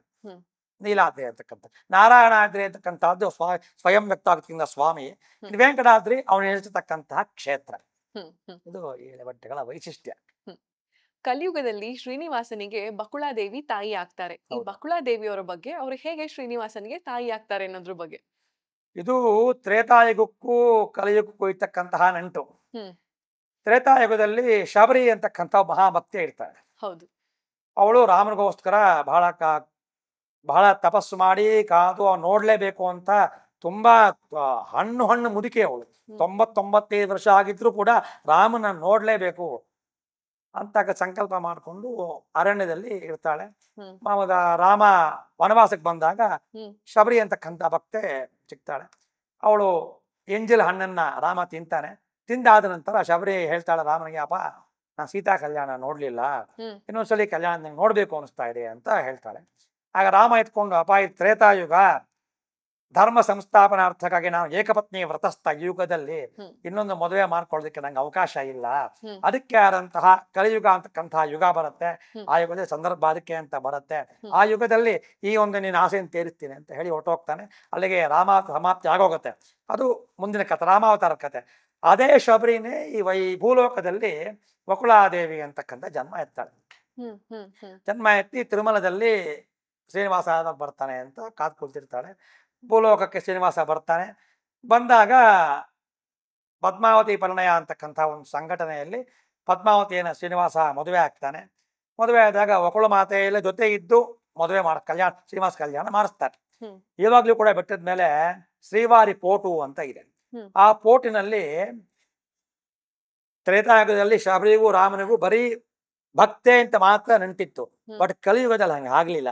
ವಕುಳ ಮಾತೆಗೂ ಶ್ರೀನಿವಾಸನಿಗೂ ತಾಯಿ ಮಗನ ಸಂಬಂಧ ಶುರುವಾಗತ್ತೆ. ಅಲ್ಲಿ ಆಗತ್ತೆ ಯುಗ ಸಮಾಪ್ತಿ ಆದ ನಂತರ ಆ ದೇವಾಲಯದಲ್ಲಿ ವಕುಳ ಮಾತೆಯನ್ನ ಶ್ರೀವಾರಿ ಪೋಟು ಎಲ್ಲಿ ಸ್ವಾಮಿಯವರಿಗೆ ಪ್ರಸಾದ ಮಾಡ್ತಾರೆ, ನೈವೇದ್ಯ ಮಾಡ್ತಾರೆ, ಅಲ್ಲಿ ಆ ವಕುಳಾದೇವಿನ ಸ್ಥಾಪನೆ ಮಾಡ್ಲಿ ಇವಾಗ್ಲೂ ಇದೆ, ಮಾಡಲಾಗಿದೆ. ಏನಕ್ಕೆ ಅಂತಂದ್ರೆ ನನ್ನ ಮಗನಿಗೆ ಸರಿಯಾಗಿ ಊಟ ಇಡ್ತಾರಾ ಇಲ್ವಾ, ಹೇಗಿರ್ತಾರೆ, ಚೆನ್ನಾಗಿ ಮಾಡ್ತಾರಾ ಇಲ್ವಾ, ಬಿಸಿ ಬಿಸಿಯಾಗಿ ಮಾಡಾಕ್ತಾರಾ ಇಲ್ವಾ ಅಂತ ನೋಡ್ಕೊಳ್ಳೋದಕ್ಕೋಸ್ಕರ ತಾಯಿ ಇಲ್ಲೇ ಇರ್ತೀನಿ ಅಂತ ಅಲ್ಲೇ ಇರ್ತಾಳೆ. ಆಗ್ತಕ್ಕಂಥ ಪ್ರತಿ ದ್ರವ್ಯವನ್ನು ಪ್ರತಿ ಪದಾರ್ಥವನ್ನು ಅವಳ ಮುಖಾಂತರವಾಗಿ ಹಾಕಿ ಆ ಶ್ರೀನಿವಾಸನಿಗೆ ನೈವೇದ್ಯ ಮಾಡ್ತಾರೆ. ಇದು ವಕುಳ ಮಾತೆ ವೈಶಿಷ್ಟ್ಯ ಇವಾಗ್ಲೂ ಇದೆ. ಇವಾಗ ಅದೇ ಸಂಪ್ರದಾಯನೇ ಮಾಡ್ತಾ ಇರ್ತಕ್ಕಂಥ ಪ್ರತಿ ದ್ರವ್ಯನೂ ಅವ್ ದೃಷ್ಟಿಗೆ ಬಿದ್ದೇ ಬೀಳುತ್ತೆ. ವಕುಳ ಮಾತೆಗೆ ಬಿದ್ದು ಅದನ್ನ ಏನಂತೀವಿ ಅಪ್ರೂವ್ ಮಾಡಿದ ಮೇಲೆನೆ ಸ್ವಾಮಿ ನೈವೇದ್ಯಕ್ಕೆ ತಗೊಂಡ್ಬರ್ತಾರೆ. ಅದು ವಕುಳ ಮಾತೆಯ ವೈಶಿಷ್ಟ್ಯ. ತಾಯಿ ಮಗನ ನೆಂಟು ಶ್ರೀನಿವಾಸನಿಗೂ ವಕುಳ ಮಾತೆಗೂ. ಪದ್ಮಾವತಿ ಅವತಾರದ ಬಗ್ಗೆ, ಹಾಗೆ ಪದ್ಮಾವತಿ ಅವತಾರ ಲಕ್ಷ್ಮೀ ಸ್ವರೂಪನ ಅವರು ಮತ್ತೆ ಶ್ರೀನಿವಾಸ ಪದ್ಮಾವತಿಯ ಕಲ್ಯಾಣ ನಡೆಯುತ್ತಲ್ಲ, ಈ ಪ್ರಸಂಗದ ಬಗ್ಗೆ. ಲಕ್ಷ್ಮೀ ಸ್ವರೂಪ ಅಂದ್ರೆ ಎಲ್ಲೋ ಒಂದು ಅಂಶ ಅಷ್ಟೇ ಅದು. ಈಗ ಇದಕ್ಕೂ ತ್ರೇತಾಯುಗ ಕೂಡ ನಂಟಿದೆ. ತ್ರೇತಾಯುಗದಲ್ಲಿ ಒಬ್ಬ ರಾಜರ ಕುಮಾರ್ತೆ ಇರ್ತಾಳೆ, ಅವಳು ರಾಮನ್ನ ಮೋಹಿಸ್ತಾಳೆ. ಈ ತರ ಇದೆ. ಇವಾಗ ಶೂರ್ಪಣಕ್ಕೆ ಹೇಗೆ ಬಂದು ಲಕ್ಷ್ಮಣನ ನನಗೆ ಮದುವೆ ಆಗ್ತೇನೆ ಅಂತ ಹೇಳಿದಾಗ ರಾಮನಿಗೂ ಅದೇ ರೀತಿ ಒಂದು ಪ್ರಸಂಗ ಆಗತ್ತೆ ರಾಮಾಯಣದಲ್ಲಿ. ಆವಾಗ ಏನಾಗುತ್ತೆ, ರಾಮ ಹೇಳ್ತಾರಪ್ಪ ಈ ಯುಗದಲ್ಲಂತೂ ಆಗೋದಿಲ್ಲ, ಏಕಪತ್ನಿ ವ್ರತಸ್ಥ, ನಾನು ಬರೀ ಸೀತಾನಾಥ ಮಾತ್ರ ಈ ಯುಗದಲ್ಲಿ, ಬೇರೆ ಅವಕಾಶ ಇಲ್ಲ. ನಾನು ಮಾನವರಿಗೆ ಹೇಳ್ಬೇಕಾಗಿರ್ತಕ್ಕಂಥ ಸಂದೇಶನೇ ಅದು. ಏಕಪತ್ನಿ ವ್ರತಸ್ಥರಾಗಿರ್ಬೇಕು, ಅಣ್ಣ ತಮ್ಮದ ನಂಟು ಹೇಗಿರಬೇಕು, ಈ ತರ ಧರ್ಮದ ವಿಚಾರದ ಬಗ್ಗೆನೆ ಈ ಯುಗಕ್ಕೆ ಅವಕಾಶ ಇರ್ತಕ್ಕಂತಹದ್ದು. ಕಲಿಯುಗದಲ್ಲಿ ಅದಕ್ಕೆ ಆದಂತಹ ಪ್ರಸಂಗ ಬರುತ್ತೆ. ಆವಾಗ ನಿನ್ನ ಮಗಳು ಹುಟ್ಟು ಬರ್ತಾಳೆ, ಆವಾಗ ಅದನ್ನ ನಡೆಯುತ್ತೆ ಅಂತ ಮಾತು ಕೊಟ್ಟಿರ್ತಾಳೆ ರಾಜನ್ಗೆ. ಅದೇ ರೀತಿಯಾಗಿ ಭೂಲೋಕಕ್ಕೆ ಬರ್ತಾನೆ ಕಲಿಯುಗ ಪ್ರಾರಂಭದಲ್ಲಿ ಶ್ರೀನಿವಾಸ. ಬಂದಾಗ ಅದೇ ರಾಜನ ಮಗಳು ಪದ್ಮಾವತಿ ಅಂತಕ್ಕಂಥವಳು ಹುಟ್ತಾಳೆ ಪದ್ಮ ಸರೋವರದಲ್ಲಿ. ಅದಕ್ಕೆ ಅವರಿಗೆ ಪದ್ಮಾವತಿ ಅಂತ ಹೆಸರು. ಪದ್ಮ ಸರೋವರದಲ್ಲಿ ಪದ್ಮಾವತಿ ಅಂತ ಕನ್ಯೆ ಹುಟ್ಟಾಳೆ. ರಾಜ ಬರ್ತಾನೆ, ಯಥೋಚಿತವಾಗಿ ಈ ತರ ನಂಟಿತ್ತು, ಈ ಪದ್ಮಾವತಿ ಅಂತಕ್ಕಂಥ ಅವ್ರನ್ನ ನನ್ನ ಮಗಳನ್ನ ನೀನು ಮದುವೆ ಆಗ್ಬೇಕು ಅಂತ ಪ್ರಾರ್ಥನೆ ಮಾಡ್ತಾಳೆ. ಪ್ರಾರ್ಥನೆ ಮಾಡಿದಾಗ ಏನಾಗತ್ತೆ, ಅಪ್ಪ ನಾನು ಇವಾಗ ತಾನೇ ಬಂದಿದ್ದೀನಿ, ನನಗೆ ಇನ್ನ ಇರೋದಕ್ಕೆ ಜಾಗ ಸರಿಯಾಗಿಲ್ಲ, ನಾನು ನಿನ್ನ ಮಗಳನ್ನ ಮದುವೆ ಮಾಡ್ಕೊಂಡು ಏನ್ ಮಾಡೋದು, ಕಷ್ಟ ಆಗತ್ತೆ, ಮದುವೆ ಮಾಡ್ಕೊಳ್ಕೋ ಹತ್ರ ಕಾಸಿಲ್ಲ. ಲಕ್ಷ್ಮೀನಾಥ ಅವನ ಹತ್ರನೇ ಕಾಸಿಲ್ಲ ಅಂದ್ರೆ ನಮ್ಗೆ ಸಂದೇಶ ಕೊಡ್ತಾ ಇದ್ದಾನೆ. ಒಡಂಬಡಿಕೆ ಹೇಗಿರ್ಬೇಕು ಕಲಿಯುಗದಲ್ಲಿ, ಒಬ್ಬರನ್ನ ಬಿಟ್ಟು ಬಿಡೋದಕ್ಕಾಗೋದಿಲ್ಲ. ಡಿಪೆಂಡೆನ್ಸಿ ಹೇಗಿರ್ಬೇಕು ನಾವು, ವಸುದೈಕ ಕುಟುಂಬ ನಾವ್ ಏನ್ ಹೇಳ್ತೀವಿ, ಒಬ್ಬರು ಡಿಪೆಂಡೆನ್ಸಿ ಇಲ್ಲದೆ ಇದ್ರೆ ಕಲಿಯುಗದಲ್ಲಿ ನಾವು ಬದುಕಾಗೋದಿಲ್ಲ. ಸಾಲ ಅಂದ್ರೆ ಬರೀ ಸಾಲ ರೂಪ ನಮಗ್ ಕಾಣಿಸುತ್ತೆ, ಬಟ್ ಮೂಲ ಉದ್ದೇಶ ಏನು ಅಂತಕ್ಕಂಥದ್ದು ಇದು. ಡಿಪೆಂಡೆನ್ಸಿ ಇರಬೇಕು, ಒಬ್ಬರೊಬ್ರು ಚೆನ್ನಾಗಿರ್ಬೇಕು ಅಂತಕ್ಕ ಸಂದೇಶವನ್ನು ಕೊಡ್ತಾ ಈ ಮಾತು ಹೇಳ್ತಾನೆ ಶ್ರೀನಿವಾಸ. ಅಪ್ಪ ನನ್ನ ಹತ್ರ ಇವಾಗ ಕಾಸಿಲ್ಲ, ನಾನು ಬದುಕೋದೇ ಕಷ್ಟ, ನಿನ್ ಮಗಳನ್ನ ಮದುವೆ ಮಾಡ್ಕೊಂಡು ನಾನು ಎಲ್ಲಿಟ್ಕೊಳ್ಳಿ, ನಂಗೆ ದೇವಾಲಯ ಹತ್ರ ಕಟ್ತಾ ಇದ್ದಾರೆ, ಇಲ್ಲ ಅಂತ ಹೇಳ್ತಾನೆ. ಆಗ ವಕುಳ ಮಾತ ಬರ್ತಾಳೆ, ಅಪ್ಪ ನೀನ್ ನಂಗೆ ಮಾತು ಕೊಟ್ಟಿದ್ಯಾ, ಅದಕ್ಕೆ ಸಖತ್ತಾಗಿ ಬಂದಿದ್ದಾರ ಸಂಬಂಧ, ನೀ ಮದುವೆ ಆಗ್ಲೇಬೇಕು ಅಂತ ಹಠ ಹಿಡಿತಾನೆ. ಆವಾಗ ಏನ್ ಮಾಡೋದು, ದುಡ್ಡಿಲ್ಲ ಅಂತ ಬಂದಾಗ ಯಾರಾದ್ರೂ ಸಾಲ ಮಾಡೋಣ ಅಂತ. ಶ್ರೀನಿವಾಸನ್ಗೆ ಸಾಲ ಕೊಡ್ತಕ್ಕಂಥವ್ರು ಯಾರಿದ್ದಾರೆ ಭೂಮಿ ಮೇಲೆ ಅಂತ ನೋಡ್ಕೊಂಡು ಹೊರಟಾಗ ಕುಬೇರ ಅಂತಕ್ಕಂಥವ್ರು ಇದ್ದಾರೆ. ದಿಕ್ಪಾಲಕರಲ್ಲಿ ಅವರು ಒಬ್ಬರು ಧನಕ್ಕೆ ಅಧಿಪತಿ. ಅವನ ಹತ್ರ ಹೋಗ್ತಾರೆ, ಅಪ್ಪ ಈ ತರ ಇದೆ, ನನ್ ಸಾಲ ಕೊಡಬೇಕು, ನನ್ ಸಾಲ ತೀರಿಸ್ತೇನೆ, ಬಡ್ಡಿ ಸಮೇತವಾಗಿ ತಗೋ, ಏನಿದೆ ತಗೋ, ಸಾಲ ತೀರಿಸ್ತೇನೆ ಅಂತ ಹೇಳ್ತಾರೆ. ಸಾಲ ತಗೋತಾರೆ. ಸಾಲಕ್ಕೆ ಪತ್ರ ಇವಾಗಲೂ ಇದೆ. ಹೌದಾ? ಹೌದು. ಕುಬೇರ ಕೊಡಿರ್ತಕ್ಕಂತಹ ಸಾಲಕ್ಕೆ ಪತ್ರ ಸಹಿ ಹಾಕಿರ್ತಕ್ಕಂತಹದ್ದು ಈಗಲೂ ವರಾಹ ಕ್ಷೇತ್ರದಲ್ಲಿ, ವರಾಹಸ್ವಾಮಿ ದೇವಸ್ಥಾನದಲ್ಲಿ ಈಗಲೂ ಇಟ್ಟಿದ್ದಾರೆ. ಗೌಪ್ಯವಾಗಿ ಇಟ್ಟಿದ್ದಾರೆ, ಅದು ಯಾರಿಗೂ ಕಣ್ಣಿಗೆ ಆಚೆ ತರೋದಿಲ್ಲ, ಬಟ್ ಪತ್ರ ಅಂತೂ ಇದೆ. ಎಷ್ಟು ಸಾಲ ತಗೊಂಡಿದ್ರು ಅಂತ ಗೊತ್ತಿಲ್ಲ. ಶ್ರೀನಿವಾಸನಿಗೆ ಅದು ಗೊತ್ತಿಲ್ಲ. ಇವಾಗಲೂ ಬಡ್ಡಿ ಸಮೇತವಾಗಿ ತೀರಿಸ್ತಾನೆ ಇದ್ದಾನೆ, ಯುಗಾಂತ್ಯದವರೆಗೂ ತೀರಿಸಲೇಬೇಕು ಶ್ರೀನಿವಾಸ. ಅದು ಯುಗ ಧರ್ಮ, ಅದು ಬೇರೆ ಸಂಘಟನೆ ಬರುತ್ತೆ, ಹೇಳ್ತೀನಿ ಮುಂದಕ್ಕೆ ಹೇಳ್ತೀನಿ ಅದು. ಸೊ ಅದು ಕುಬೇರ ಹತ್ರ ಸಾಲ ಪಡೀತಾರೆ, ಸಾಲ ಪಡೆದ ಪದ್ಮಾವತಿ ಪರಿಣಯೋತ್ಸವ ಅಥವಾ ಶ್ರೀನಿವಾಸ ಕಲ್ಯಾಣೋತ್ಸವ ಅಂತಕ್ಕಂಥದ್ದು ಬಹಳ ವಿಜೃಂಭಣೆಯಿಂದ ಲೋಕಕ್ಷೇಮವನ್ನ ಸಂಕಲ್ಪ ಮಾಡಿ ಪದ್ಮಾವತಿ ಅಂತಕ್ಕಂತಹ ಕನ್ಯೆಯನ್ನ ಶ್ರೀನಿವಾಸನಿಗೆ ಆಕಾಶ ರಾಜ ಅಂತ ಆ ರಾಜನ ಹೆಸರು. ಪದ್ಮಾವತಿ ತಂದ ಹೆಸರು ಆಕಾಶ ರಾಜ ಅಂತ. ಆಕಾಶ ರಾಜ ಅಂತಕ್ಕಂಥ ರಾಜ ಆ ಪದ್ಮಾವತಿ ಅಂತಕ್ಕಂತಹ ಮಹಾಲಕ್ಷ್ಮಿ ಅಂಶ ಆ ಸ್ವರೂಪ ಇರ್ತಕ್ಕಂತಹ ಅಮ್ಮನವ್ರನ್ನ ಸ್ವಾಮಿ ಧಾರೆ ಎರೆದು ಕೊಟ್ಟು ಕಿರೀಟ ಕೊಡ್ತಾನೆ, ಬಂಗಾರದ ಕಿರೀಟ. ಆಗಿನ ಕಾಲದಲ್ಲಿ ಇವಾಗಲೂ ಕೂಡ ಬೆಟ್ಟದ ಮೇಲೆ ಡೈಲಿ ಸಮರ್ಪಣೆ ಮಾಡ್ತಕ್ಕಂತಹ ಕಿರೀಟ ಏನಿದೆ ಸ್ವಾಮಿಗೆ, ಅದು ಮಾವ ಅಳಿಯನ್ ಕೊಟ್ಟಿರ್ತಕ್ಕಂತಹ ಕಿರೀಟನೇ ಇವಾಗಲೂ ಸಮರ್ಪಣೆ ಮಾಡ್ತಕ್ಕಂಥದ್ದು. ಹೆಸರೇ ಆಕಾಶ ರಾಜ ಕಿರೀಟ ಅಂತ. ಉಡುಗೊರೆ ಯಾಕೆ ಕೊಡ್ತಾನೆ, ಎಲ್ಲಾನು ಕೊಡ್ತಾನೆ, ಇದು ವಿಶಿಷ್ಟವಾಗಿ ಕೊಡ್ತಕ್ಕಂತಹ ಒಂದು ಉಡುಗೊರೆ. ಅದನ್ನ ಕೊಟ್ಟು ಧಾರೆ ಎರೆದು ಕೊಡ್ತಾನೆ. ಇದು ಪದ್ಮಾವತಿ ಶ್ರೀನಿವಾಸ ಕಲ್ಯಾಣೋತ್ಸವ ಆಗತ್ತೆ. ತದನಂತರ ಶಿಲಾಮೂರ್ತಿಯಾಗಿರ್ತಕ್ಕಂಥ ಸ್ವಾಮಿ ಮೇಲೆ ನೆಲೆಸ್ತಾರೆ. ಪದ್ಮಾವತಿ ಅಂತಕ್ಕಂತಹ ಅಮ್ಮನವರು ತಿರ್ಚಾನವರು ಅಲಮೇಲ ಮಂಗಾಪುರಂ ಅಂತಕ್ಕಂಥ ತಿರುಪತಿಯಲ್ಲಿ ಅಮ್ಮನವರು ನೆಲೆಸ್ತಾರೆ. ಇದು ಪದ್ಮಾವತಿ ಶ್ರೀನಿವಾಸನ ಒಂದು ವೈಶಿಷ್ಟ್ಯವಾದಂತಹ ಕಥೆ. ತಿರುಮಲ ತಿರುಪತಿ ಕ್ಷೇತ್ರದಲ್ಲಿ ಸ್ವಾಮಿ ಬಂದು ನಿಂತರು ಶಿಲಾರೂಪದಲ್ಲಿ. ಈಗ ಮುಂದೆ ಇವಾಗಿರುವಂತಹ ದೇವಸ್ಥಾನವನ್ನ ಯಾರು ನಿರ್ಮಾಣ ಮಾಡಿದ್ರು, ಯಾವ ಕಾಲದಲ್ಲಿ ಇದೆಲ್ಲ ನಡೀತು ಅಂತ? ಇದು ಕಲಿಯುಗ ಪ್ರಾರಂಭ ಸಮಯದಲ್ಲೇ ಆವಾಗ ಸ್ವಾಮಿ ಬಂದು ನಿಂತಾಗ ಅದು ಏಕರೂಪ ಶಿಲೆ, ಸಾಲಿಗ್ರಾಮ ಶಿಲೆಯಾಗಿ ಬಂದು ನಿಂತ್ಕೋತಾನೆ. ಅರ್ಚಾ ಸ್ವರೂಪ ಅಂತ ನಾವು ವೈಖಾನಸ ಆಗಮ ಭಾಷೆಯಲ್ಲಿ ಹೇಳ್ತೀವಿ. ಅರ್ಚಾ ಸ್ವರೂಪ ಅಂದ್ರೆ ಅರ್ಚನೆ ಮಾಡ್ತಕ್ಕಂತಹ ಸ್ವರೂಪ ಏನಿದೆ ಅದು ಅರ್ಚಾ ಸ್ವರೂಪ ಅಂತ. ಆ ಸ್ವರೂಪದಲ್ಲಿ ಬಂದು ನಿಂತ್ಕೊಂಡಾಗ ಏನೂ ಇರಲಿಲ್ಲ, ಬರೀ ಬೆಟ್ಟ, ಕಾಡು, ಗುಡ್ಡ, ನದಿಗಳು, ಋಷಿಗಳು, ಮುನಿಗಳು ಅಷ್ಟೇ ಇದ್ದಿದ್ದಲ್ಲಿ. ದೇವಾಲಯ ಇರಲಿಲ್ಲ. ದೇವಾಲಯ ಇಲ್ಲದೆ ಇರುವಾಗ ದೇವಾಲಯದ ಇರ್ತಾ ಇರ್ತಕ್ಕಂಥ ದೇವಾಲಯ ಸ್ವಾಮಿಯನ್ನ ಪೂಜೆ ಮಾಡೋದಕ್ಕೆ ಕಷ್ಟ ಆಗತ್ತೆ ಅಂತ ಸಂಕಲ್ಪ ಮಾಡಿ ತೊಂಡಮಾನ್ ಚಕ್ರವರ್ತಿ ಅಂತಕ್ಕಂಥ ಆಗಿನ ಚಕ್ರವರ್ತಿ ದೇವಾಲಯ ನಿರ್ಮಾಣ ಮಾಡ್ತಾರೆ. ನಿರ್ಮಾಣ ಮಾಡಿ ದೇವಾಲಯ, ಗರ್ಭಾಲಯ, ಮುಖಮಂಟಪ, ವಿಮಾನ ಗೋಪುರ, ಧ್ವಜಸ್ತಂಭ ಎಲ್ಲ ನಿರ್ಮಾಣ ಮಾಡಿ ವೈಖಾನಸ ಭಗವತ್ಶಾಸ್ತ್ರ ಪ್ರಕಾರವಾಗಿ ಸ್ವಾಮಿಗೆ ನಿತ್ಯಾರಾಧನೆಗಳನ್ನ ಮಾಡಬೇಕು ಅಂತಕ್ಕಂಥ ಶಾಸನವನ್ನ ಮಾಡಿ ಆ ಕುಟುಂಬದವರು ವೈಖಾನಸ ಆಗಮ ಪ್ರಕಾರವಾಗಿಯೇ ಈ ಸ್ವಾಮಿಗೆ ನಿತ್ಯೋತ್ಸವ, ಪಕ್ಷೋತ್ಸವ, ಮಾಸೋತ್ಸವ ಎಲ್ಲ ನಡಬೇಕು ಅಂತ ತೀರ್ಮಾನ ಮಾಡಿ ದೇವಾಲಯ ನಿರ್ಮಾಣ ಆಗಿನ ಕಾಲದಲ್ಲಿ ಮಾಡ್ತಾರೆ ಚಕ್ರವರ್ತಿ. ಶ್ರೀನಿವಾಸನ ವಿಗ್ರಹದ ಬಗ್ಗೆ, ಸ್ವಾಮಿಗೆ ಕೈಯಲ್ಲಿ ನಾಗಾಭರಣ ಇದೆ ಅಂತ ಹೇಳ್ತಾರೆ, ಹಿಂದೆ ಜಟೆ ಇದೆ ಅಂತ ಹೇಳ್ತಾರೆ. ಇನ್ನ ಕೆಲವರು ಆ ಜಟೆ ಅಥವಾ ಕೂದಲು ನಿಜವಾಗ್ಲೂ ಮನುಷ್ಯನ ಕೂದಲು ಹಾಗೆ ಭಾಸವಾಗುತ್ತೆ ಮುಟ್ಟಿದ್ರೆ ಅಂತಾರೆ. ಆ ವಿಗ್ರಹದ ಬಗ್ಗೆ, ಅದರ ವಿಶೇಷತೆಗಳ ಬಗ್ಗೆ ನಮ್ಗೆ ತಿಳಿಸ್ಕೊಡೋದಾದ್ರೆ? ಇವಾಗ ಆಕರ್ಷಣೆ ಅಂತಕ್ಕಂಥದ್ದು ಬಹಳ ಮುಖ್ಯ. ಯಾರಿಗೇ ಆಗ್ಲಿ ನೋಡಿದ ತಕ್ಷಣ ಏನ್ ಸೌಂದರ್ಯವಾಗಿದಾರಪ್ಪ, ಆಕರ್ಷಣೆ ಅಂತಕ್ಕಂಥದ್ದು ಬಹಳ ಮುಖ್ಯ. ಅದು ಶ್ರೀನಿವಾಸನ್ಗೆ ಬಹಳ ವಿಶಿಷ್ಟವಾಗಿದೆ. ಇವಾಗ ನೀವು ದೇವಾಲಯಕ್ಕೆ ಹೋಗಿ 2 ನಿಮಿಷ ದೇವ್ರು ನೋಡೋದು, ನೀವು ನೋಡ್ಬಿಟ್ಟು ತಿರ್ಗಿ ಆಚೆ ಬಂದ್ಬಿಡ್ತಾರೆ, ತಿರ್ಗಾ ನೋಡ್ಬೇಕು ಅನ್ಸುತ್ತೆ ನಿಮ್ಗೆ. ಬೇರೆ ಯಾವುದೇ ದೇವಾಲಯದಲ್ಲಿ ಕೂಡ ಅಷ್ಟು ಆಕರ್ಷಣೆ ಇಲ್ಲ. ಯಾಕೆ ಅಂತಕ್ಕಂಥದ್ದು ಅಂದ್ರೆ ಅದು ಸಾಲಿಗ್ರಾಮ ಶಿಲೆ.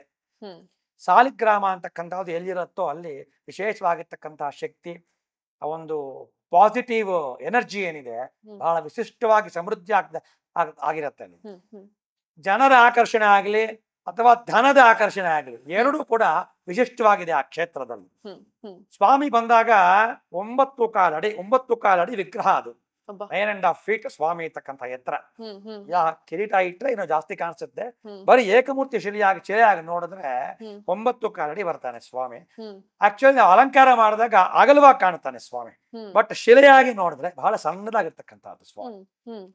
ಕೃತಯುಗ ಪ್ರಾರಂಭದಲ್ಲಿ ಬಂದಿರ್ತಕ್ಕಂತಹ ಸ್ವಾಮಿ ಯಾರು ಅದನ್ನ ಇದು ಮಾಡಿಲ್ಲ, ಕೆತ್ತಿಲ್ಲ. ಸ್ವಾಮಿನೇ ಬಂದು ನಿಂತ್ಕೊಂಡಿರೋದ್ರಿಂದ ಯಥಾವತ್ತಾಗಿ ಸ್ವಾಮಿ ಹಾಗೆ ಇರೋದ್ರಿಂದ ಯಾರು ಅದನ್ನ ಕೆತ್ತಿಲ್ಲ, ಮಾನವ ಪ್ರತಿಷ್ಠೆ ಆಗಿಲ್ಲ. 9 ಕಾಲು ಅಡಿ ವಿಗ್ರಹ, ಶಂಕುಹಸ್ತ, ಚಕ್ರಹಸ್ತ, ವೈಕುಂಠಹಸ್ತ, ಕಟಿಹಸ್ತ, 4 ಹಸ್ತಗಳು ಸ್ವಾಮಿಗೆ. ವಕ್ಷಸ್ಥಳದಲ್ಲಿ ಮಹಾಲಕ್ಷ್ಮಿ, ಶ್ರೀವತ್ಸ ಅಂತೀವಿ ನಾವು ಅದನ್ನ. ಶ್ರೀವತ್ಸ ಸ್ವರೂಪ ಅಂದ್ರೆ ಒಂದು ಟ್ರಯಾಂಗಲ್ ಶೇಪ್ ಬರುತ್ತೆ, ಅದ್ರ ಚಿಕ್ಕದಾಗಿ ಮಹಾಲಕ್ಷ್ಮಿ ಇರ್ತಾಳೆ. ಅದು ವ್ಯೂಹಲಕ್ಷ್ಮಿ ಅಂತ ಕೂಡ ಕರಿತೀವಿ ನಾವು ಅದನ್ನ. ಬೇರೆ ಲಕ್ಷ್ಮಿ ಆಲಯ ಎಲ್ಲೂ ಇಲ್ಲ ಬೆಟ್ಟದ ಮೇಲೆ, ಅಲ್ಲಿರ್ತಕ್ಕಂತಹ ಮಹಾಲಕ್ಷ್ಮಿನೇ ಮಹಾಲಕ್ಷ್ಮಿ.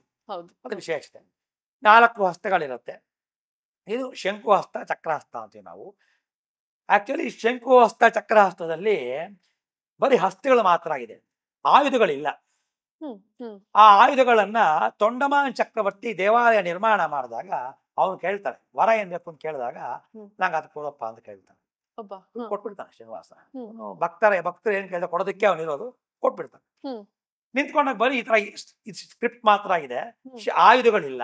ಹ್ಮ್. ಬರ್ತಾ ಬರ್ತಾ ಬರ್ತಾ ಪ್ರತಿಷ್ಠಾ ಜನಗಳ ಸಮೂಹ ಜಾಸ್ತಿ ಆದಾಗ ಏನಾಗುತ್ತೆ, ಅಲಂಕಾರಿಕವಾಗಿ ಕಾಣೋದಿಲ್ಲ ಅಂತಕ್ಕಂಥ ಒಂದು ಮಾತು ಬಂದಾಗ ವೈಖಾನದ ಭಗವತ್ಶಾಸ್ತ್ರ ಪ್ರಕಾರವಾಗಿ ಬಂಗಾರದಿಂದ ಮಾಡಿರ್ತಕ್ಕಂತಹ ಶಂಖವನ್ನ, ಚಕ್ರವನ್ನ, ಸ್ವಾಮಿಗೆ ಸೀಸವನ್ನ ಹಾಕಿ ಅದನ್ನ ಫಿಟ್ ಮಾಡ್ತಾರೆ.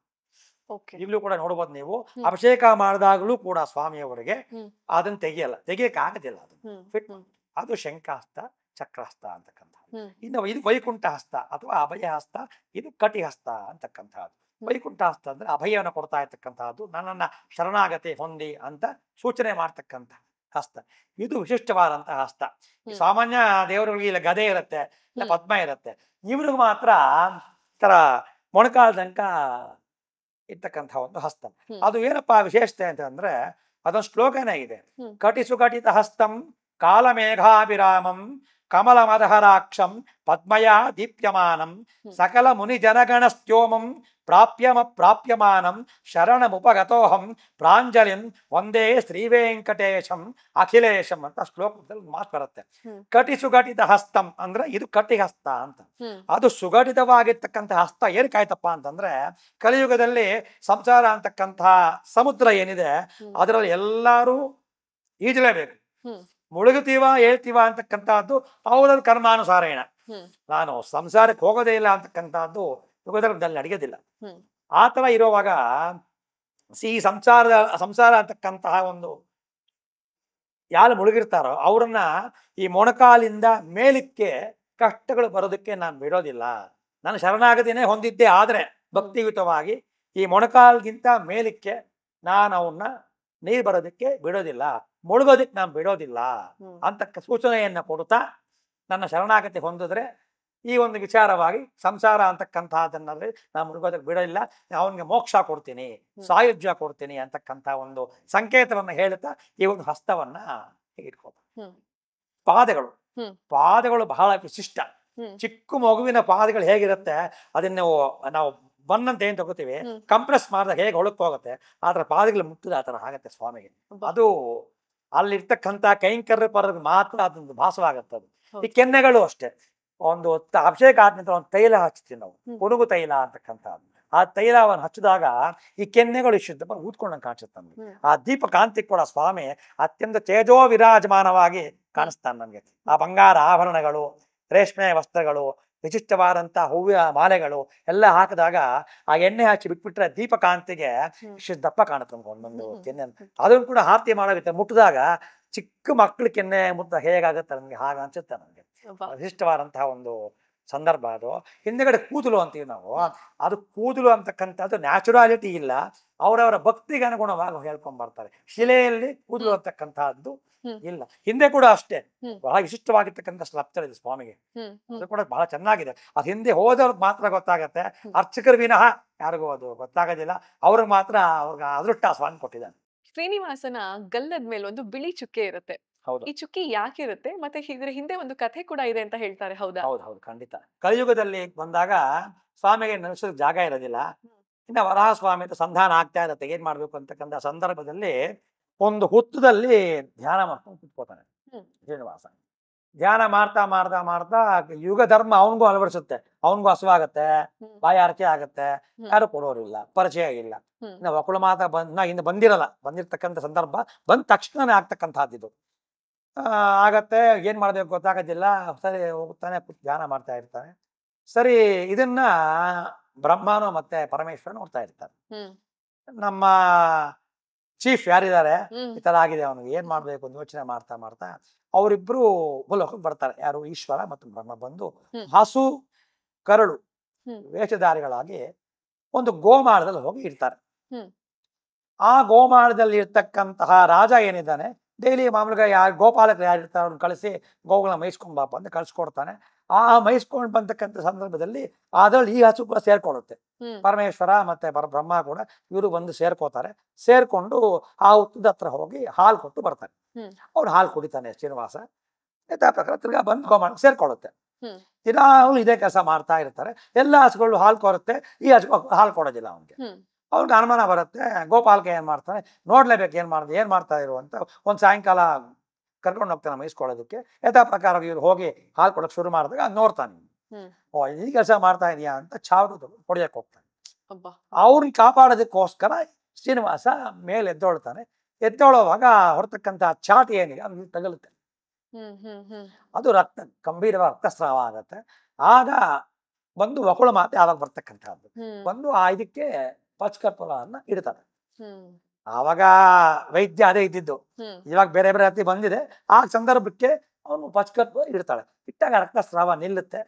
ಆಗಿನ ಕಾಲದಾಗ್ಲಿಂದ ಕೂಡ ಇವಾಗ್ಲೂ ಕೂಡ ಶ್ರೀನಿವಾಸನಿಗೆ ಆ ಗಲ್ಲದ ಮೇಲೆ ಪಚ್ಕರ್ಪೂರ ಅಂತಕ್ಕಂಥ ಒಂದು ದ್ರವ್ಯವನ್ನ ಅಲ್ಲಿ ಇಡ್ತಾರೆ. ಅದನ್ನೇ ಶ್ರೀವಾರಿ ಮಹಾಪ್ರಸಾದ ಅಂತ ಎಲ್ಲಾ ಭಕ್ತರಿಗೂ ಕೂಡ ಕೊಡ್ತಾರೆ, ಇವಾಗ್ಲೂ ಕೊಡ್ತಾರೆ. ಹೌದು. ಲಡ್ಡು ವಡೆಯನ್ನ ನಮಗೆ ಗೊತ್ತಿರೋದು. ಅದು ಬಿಟ್ಟು ವಿಶೇಷವಾಗಿರ್ತಕ್ಕಂಥ ಪ್ರಸಾದಗಳು, ಅವನ ಆಶೀರ್ವಾದ ತುಂಬಾ ಇದೆ ಬೆಟ್ಟದ ಮೇಲೆ. ಅದನ್ನೇ ಶ್ರೀವಾರಿ ಮಹಾಪ್ರಸಾದ ಅಂತ ಎಲ್ರಿಗೂ ಕೊಡ್ತಾರೆ. ಬಟ್ ಎಲ್ರಿಗೂ ಸಿಗೋದಿಲ್ಲ. ಅದು ಕೆಲವರಿಗೆ ಮಾತ್ರ ಸಿಗ್ತಕ್ಕಂಥ, ಅವನ ಆಶೀರ್ವಾದ ಯಾರಿಗಿದೆಯೋ ಅವನಿಗೆ ಸಿಗ್ತಕ್ಕಂಥದ್ದು ವಿಶಿಷ್ಟವಾದಂತಹ ಸಂಗತಿ. ಹಾಗೆ ಇನ್ನೂ ಒಂದ್ ಕೇಳಿದ್ದೆ ನಾನು, ತಾವಾಗ್ಲೇ ಹೇಳ್ತಿದ್ರಿ ಮಹಾಲಕ್ಷ್ಮಿ ವಕ್ಷಸ್ಥಳದಲ್ಲಿ ಗಂಧ ಲೇಪನದ ಮಹಾಲಕ್ಷ್ಮಿ ಕೂಡ ಸಿಗ್ತಾರೆ ಅಂತ. ಅದು ವಕ್ಷಸ್ಥಳ ಮಹಾಲಕ್ಷ್ಮಿ ಅಂತೀವಿ ನಾವು. ತಿರುಮಲ ಬೆಟ್ಟದಲ್ಲಿ ಆ ಲಕ್ಷ್ಮಿ ಬಿಟ್ಟು ಬೇರೆ ಸ್ವತಂತ್ರ ಮಹಾಲಕ್ಷ್ಮಿ ಎಲ್ಲೂ ಇಲ್ಲ. ತಿರುಚಾನೂರಲ್ಲಿ ಅಮ್ಮನವರ ಸ್ವರೂಪದಲ್ಲಿ ಇದ್ದಾರೆ, ಪದ್ಮಾವತಿ ಅಮ್ಮನವರ ಸ್ವರೂಪದಲ್ಲಿ.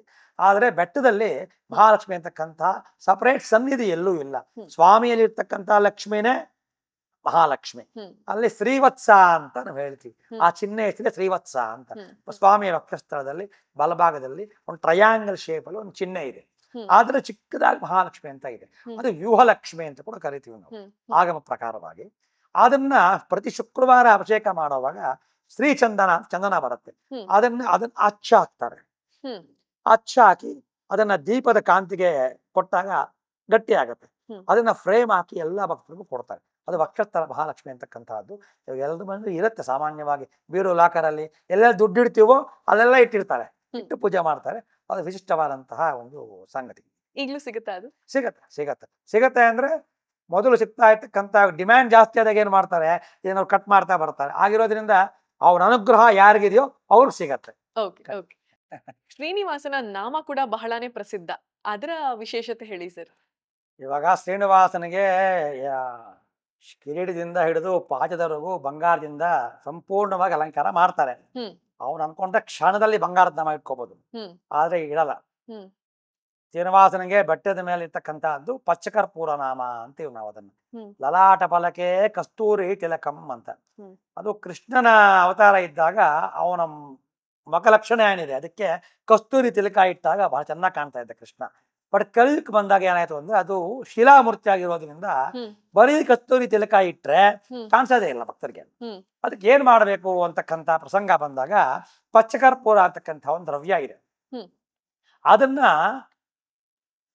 ಪೌಡ್ರ್ ತರ ಮಾಡ್ತಾರೆ. ಅದಕ್ಕೆ ಒಂದು ಪಚ್ಚಕರ್ಪೂರದ ಅರೆ ಅಂತಾನೆ ಇದೆ ಬೆಟ್ಟದ ಮೇಲೆ, ಅದಕ್ಕೆ ಡ್ಯೂಟಿ ಹಾಕ್ತಾರೆ ಅವರು. ಪ್ರತಿ ಶುಕ್ರವಾರ ಆ ಪಚ್ಚಕರ್ಪೂರವನ್ನ ಇಷ್ಟೇ ಪಚ್ಚಕರ್ಪೂರ ದಿಟ್ಟ ಅಂತ ಕೊಡ್ತಾರೆ. ಇಷ್ಟೇ ಕರ್ಪೂರ ಪೌಡರ್ ಮಾಡ್ಬೇಕು ಅಂತಕ್ಕಂಥದ್ದು, ನಾಮಕ್ಕೆ ಎಷ್ಟು ಬೇಕೋ ಅಷ್ಟೇ ಕೊಡ್ತಾರೆ. ಅದನ್ನ ಪೂರ್ತಿ ಅರೆಯಲ್ಲಿ ಹಾಕೊಂಡು ಪೌಡರ್ ಮಾಡ್ತಾರೆ. ಮಿಕ್ಸಿ ಯೂಸ್ ಮಾಡೋದಿಲ್ಲ, ಇವಾಗ್ಲೂ ಮಾಡೋದಿಲ್ಲ. ಅರೆಯಲ್ಲೇ ಪೌಡರ್ ಅದನ್ನ ಕಾಟನ್ ಬಟ್ಟೆಯಲ್ಲಿ ಸುತ್ತಿ ಸ್ಕ್ವಾಶ್ ಮಾಡಿದಾಗ ಪೌಡರ್ ಬೀಳುತ್ತೆ. ಆ ಪೌಡ್ರಿನ ಸ್ವಾಮಿಗೆ ಮಖದಲ್ಲಿ ಹಾಕ್ತಾರೆ. ಅದನ್ನ ಶೇಪ್ ಮಾಡ್ತಾರೆ. ಏನ್ ಶೇಪ್ ಇದೆ ಬೆಟ್ಟದ ಮೇಲೆ ಇಂಥದ್ದೇ ಶೇಪ್ ಮಾಡ್ಬೇಕು ಅಂತ ಶಾಸ್ತ್ರ. ಇವು ಹಾಕೊಂಡಿದೀವಿ, ಕೆಲವು ವೈ ಹಾಕೋತಾರೆ, ಬಟ್ ಎರಡೂ ಹಾಕಲ್ಲ, ಅಲ್ಲಿ ಸ್ಕ್ವೇರ್ ಹಾಕ್ತಾರೆ. ಅದು ವಿಶಿಷ್ಟ. ಆ ಪಚ್ಚಕರ್ಪೂರವನ್ನ ಸ್ವಾಮಿಗೆ ನಾಮ ಹಾಕ್ತಾರೆ. ಅದರ ಮಧ್ಯದಲ್ಲಿ ಕಸ್ತೂರಿ ತಿಲಕ ಅಂತ, ಕಪ್ಪಗೆ ಕಸ್ತೂರಿ ತಿಲಕ ಅಂತಕ್ಕಂಥದ್ದು ಇಡ್ತಾರೆ. ಅದನ್ನ ಪ್ರತಿ ಗುರುವಾರ ತೆಗೆದು ಶುಕ್ರವಾರ ಅಭಿಷೇಕ ಆದ್ಮೇಲೆ ಚೇಂಜ್ ಮಾಡ್ತಾರೆ. ಈ ತೆಗೆದಿರ್ತಕ್ಕಂತಹದನ್ನೇ ಮಹಾಪ್ರಸಾದ ಅಂತ. ಈ ಗಡ್ಡದಲ್ಲಿ ಈ ಎರಡು ಒಂದೇ, ಇದು ಪಚ್ಚಕರ್ಪೂರನೇ, ಇದು ಪಚ್ಚಕರ್ಪೂರನೇ, ಎರಡನ್ನು ಕೂಡ ಮಹಾಪ್ರಸಾದ ಅಂತ ಎಲ್ಲರೂ ಭಕ್ತರಿಗೂ ಕೊಡ್ತಾರೆ. ಇದು ವಿಶಿಷ್ಟವಾದಂಥ ಸಂಗತಿ. ಅದಕ್ಕೆ ಇವಾಗ್ಲೂ ಕೂಡ ಬಂಗಾರದ ನಾಮ, ಕಲ್ಲಿನ ನಾಮ, ಯಾವ ನಾಮನೂ ಇಡಲ್ಲ.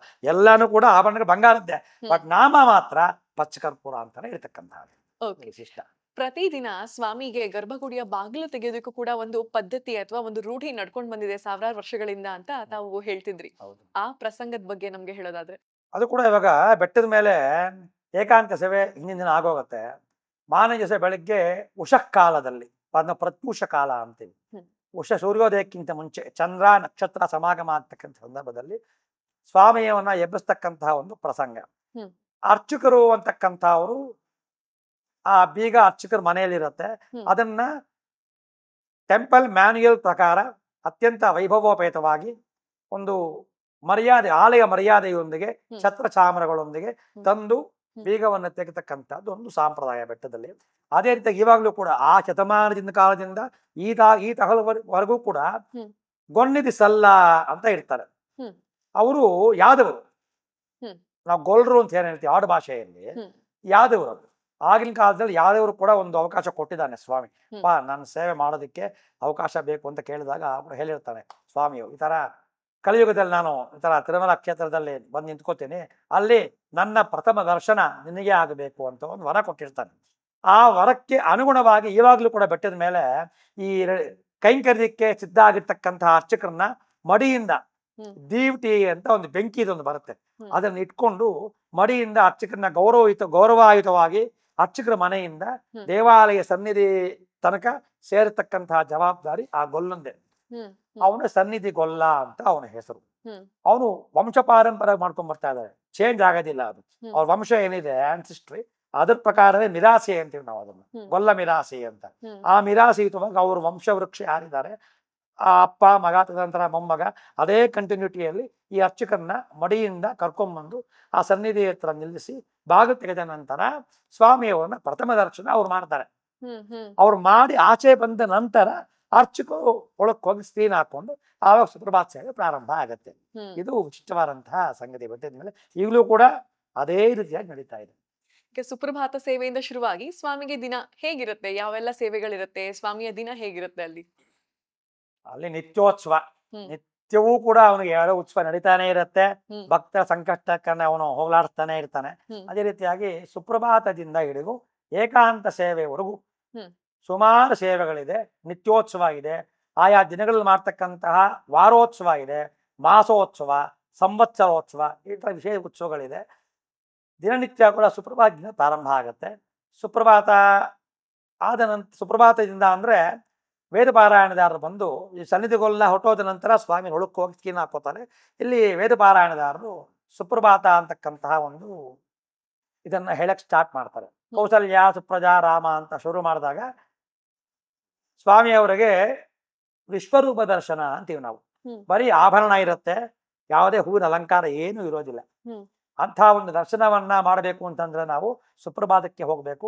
ಬಹಳ ಚೆನ್ನಾಗಿರುತ್ತೆ. ಸ್ವಾಮಿಯವರು ತುಂಬಾ ತೇಜೋ ವಿರಾಜಮಾನವಾಗಿರ್ತಾರೆ. ದೀಪಕಾಂತಿಯಲ್ಲಿ ಏನು ಹೂವಾನ ಇರೋದಿಲ್ಲ ಸ್ವಾಮಿ ಮೇಲೆ. ಶಿಖಾಮಣಿಯಿಂದ ಹಿಡಿದು ಯಾವುದೇ ವಿಧವಾದಂತ ಹೂವಾನ ಇರೋದಿಲ್ಲ. ಬರೀ ವಸ್ತ್ರ, ಆಭರಣ, ದೀಪ ಜ್ವಾಲೆಗಳು ಇಷ್ಟು ಮಾತ್ರ ಇರುತ್ತೆ. ಆ ಸುಪ್ರಭಾತ ಪೂರ್ತಿ ಹೇಳ್ತಾರೆ.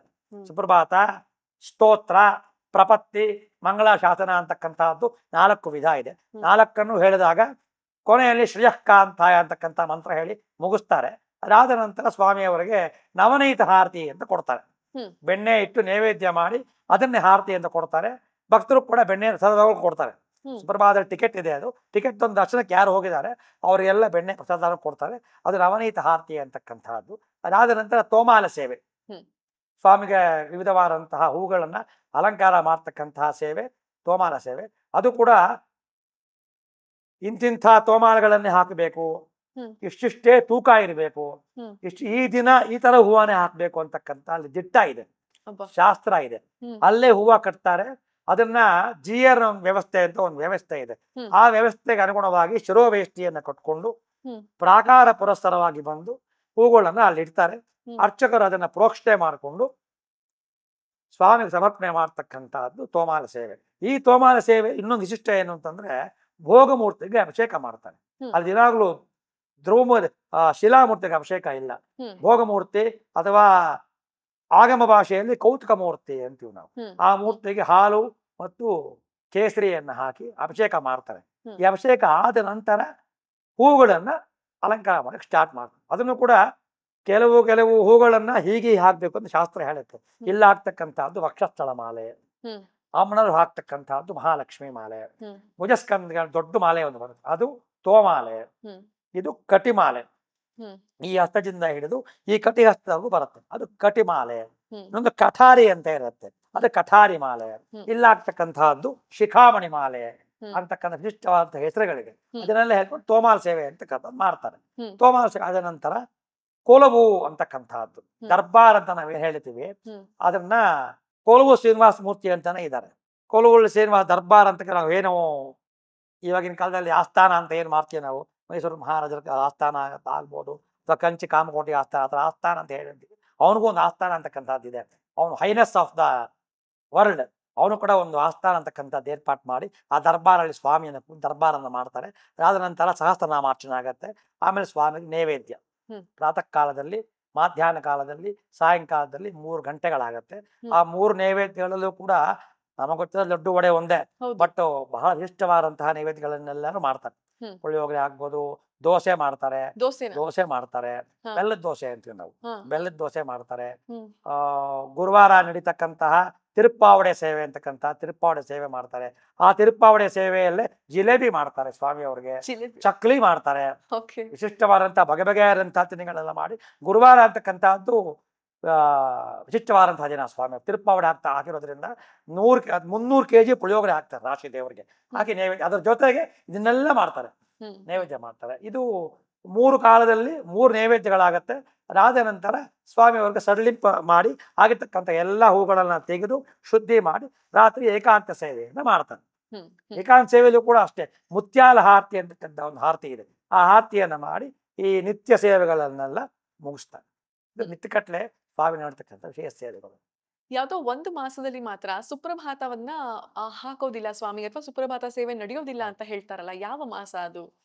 ಸುಪ್ರಭಾತ ಸೇವೆ ನಡೆಯುತ್ತೆ, ಆದ್ರೆ ಕೌಸಲ್ಯ ಪ್ರಜಾರಾಮ ಅಂತಕ್ಕಂಥದ್ದು ಏನಿದೆ ಅದನ್ನ ಹೇಳೋದಿಲ್ಲ. ಅದ್ರ ಬದಲಾಗಿ ತಿರುಪ್ಪಾವೈ ಅಂತ ಹೇಳ್ತಾರೆ. ಅದು ಯಾವಾಗ ಅಂದ್ರೆ ಮಾಸಾನ ಮಾರ್ಗಶೀರ್ಷೋಹಂ ಅಂತೀವಿ ನಾವು. ಮಾಸದಲ್ಲೆಲ್ಲ ಶ್ರೇಷ್ಠವಾದಂತಹ ಮಾಸ ಮಾರ್ಗಶಿರ ಮಾಸ. ಅಂತಹ ಮಾಸ ವಿಷ್ಣುವಿಗೆ ಬಹಳ ಪ್ರೀತಿಕರವಾದಂತಹ ಮಾಸ. ಅದನ್ನೇ ನಾವು ಧನುರ್ಮಾಸ ಅಂತ ಕೂಡ ಹೇಳ್ತೀವಿ ನಾವು.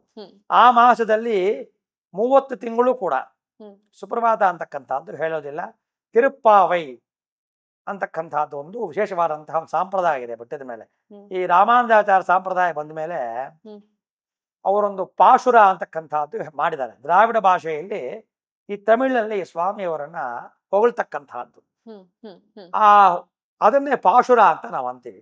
ಒಂದೊಂದು ದಿನಕ್ಕೆ ಒಂದೊಂದು ವಿಧವಾದಂತಹ ಪಾಶುರ ಇದೆ. ಆ 30 ದಿನಗಳು ಕೂಡ ಸುಪ್ರಭಾತದ ಬದಲಾಗಿ ಈ ಪಾಶುರವನ್ನು ಹೇಳಿ ಸ್ವಾಮಿಯನ್ನೇ ಎಬ್ಬಿಸ್ತಾರೆ. ಇನ್ನೊಂದು ವಿಶೇಷ ಏನು ಅಂತಂದ್ರೆ ಅದೇ ಧನುರ್ಮಾಸದಲ್ಲಿ ವೈಕುಂಠ ಏಕಾದಶಿ ಕೂಡ ಬರುತ್ತೆ. ಹೌದು, ಅದು ಬಹಳ ವಿಶೇಷ ಆ ಮಾಸದಲ್ಲಿ. ಆ ಮಾಸದಲ್ಲಿ ಈ ಭೋಗ ಶ್ರೀನಿವಾಸ ಮೂರ್ತಿ ನಾವು ಏನ್ ಮಲಗಿಸ್ತೀವಿ ಡೈಲಿ, ಆ ತಿಂಗಳು ಪೂರ್ತಿ ಆ ಶ್ರೀನಿವಾಸನ ಮಲಗಿಸೋದಿಲ್ಲ. ಕೃಷ್ಣ ಅಂತ ಒಬ್ಬ ವಿಗ್ರಹ ಇದೆ, ನವನೀತ ನಾಟ್ಯ ಕೃಷ್ಣ ಅಂತ. ಆ ಕೃಷ್ಣನ್ನೇ ಮಲಗಿಸಿ ಏಕಾಂತ ಸೇವೆಯಲ್ಲಿ ಸುಪ್ರಭಾತ ಕೂಡ ಆ ಕೃಷ್ಣನಿಗೆ ಆಗತ್ತೆ ಆ ತಿಂಗಳು ಪೂರ್ತಿ. ಅದು ವಿಶಿಷ್ಟ. ಯಾಕೆ ಮಾಡೋದು ಆತರ? ಅಂದ್ರೆ ಭೋಗ ಶ್ರೀನಿವಾಸನ ಯಾಕೆ ಮಲಗಿಸೋದಿಲ್ಲ? ಯಾಕೆ ಅಂದ್ರೆ ಅದು ಮಾಸಾನ ಮಾರ್ಗಶೀರ್ಷೋಹಂ ಅಂತ ಹೇಳ್ತೀವಿ.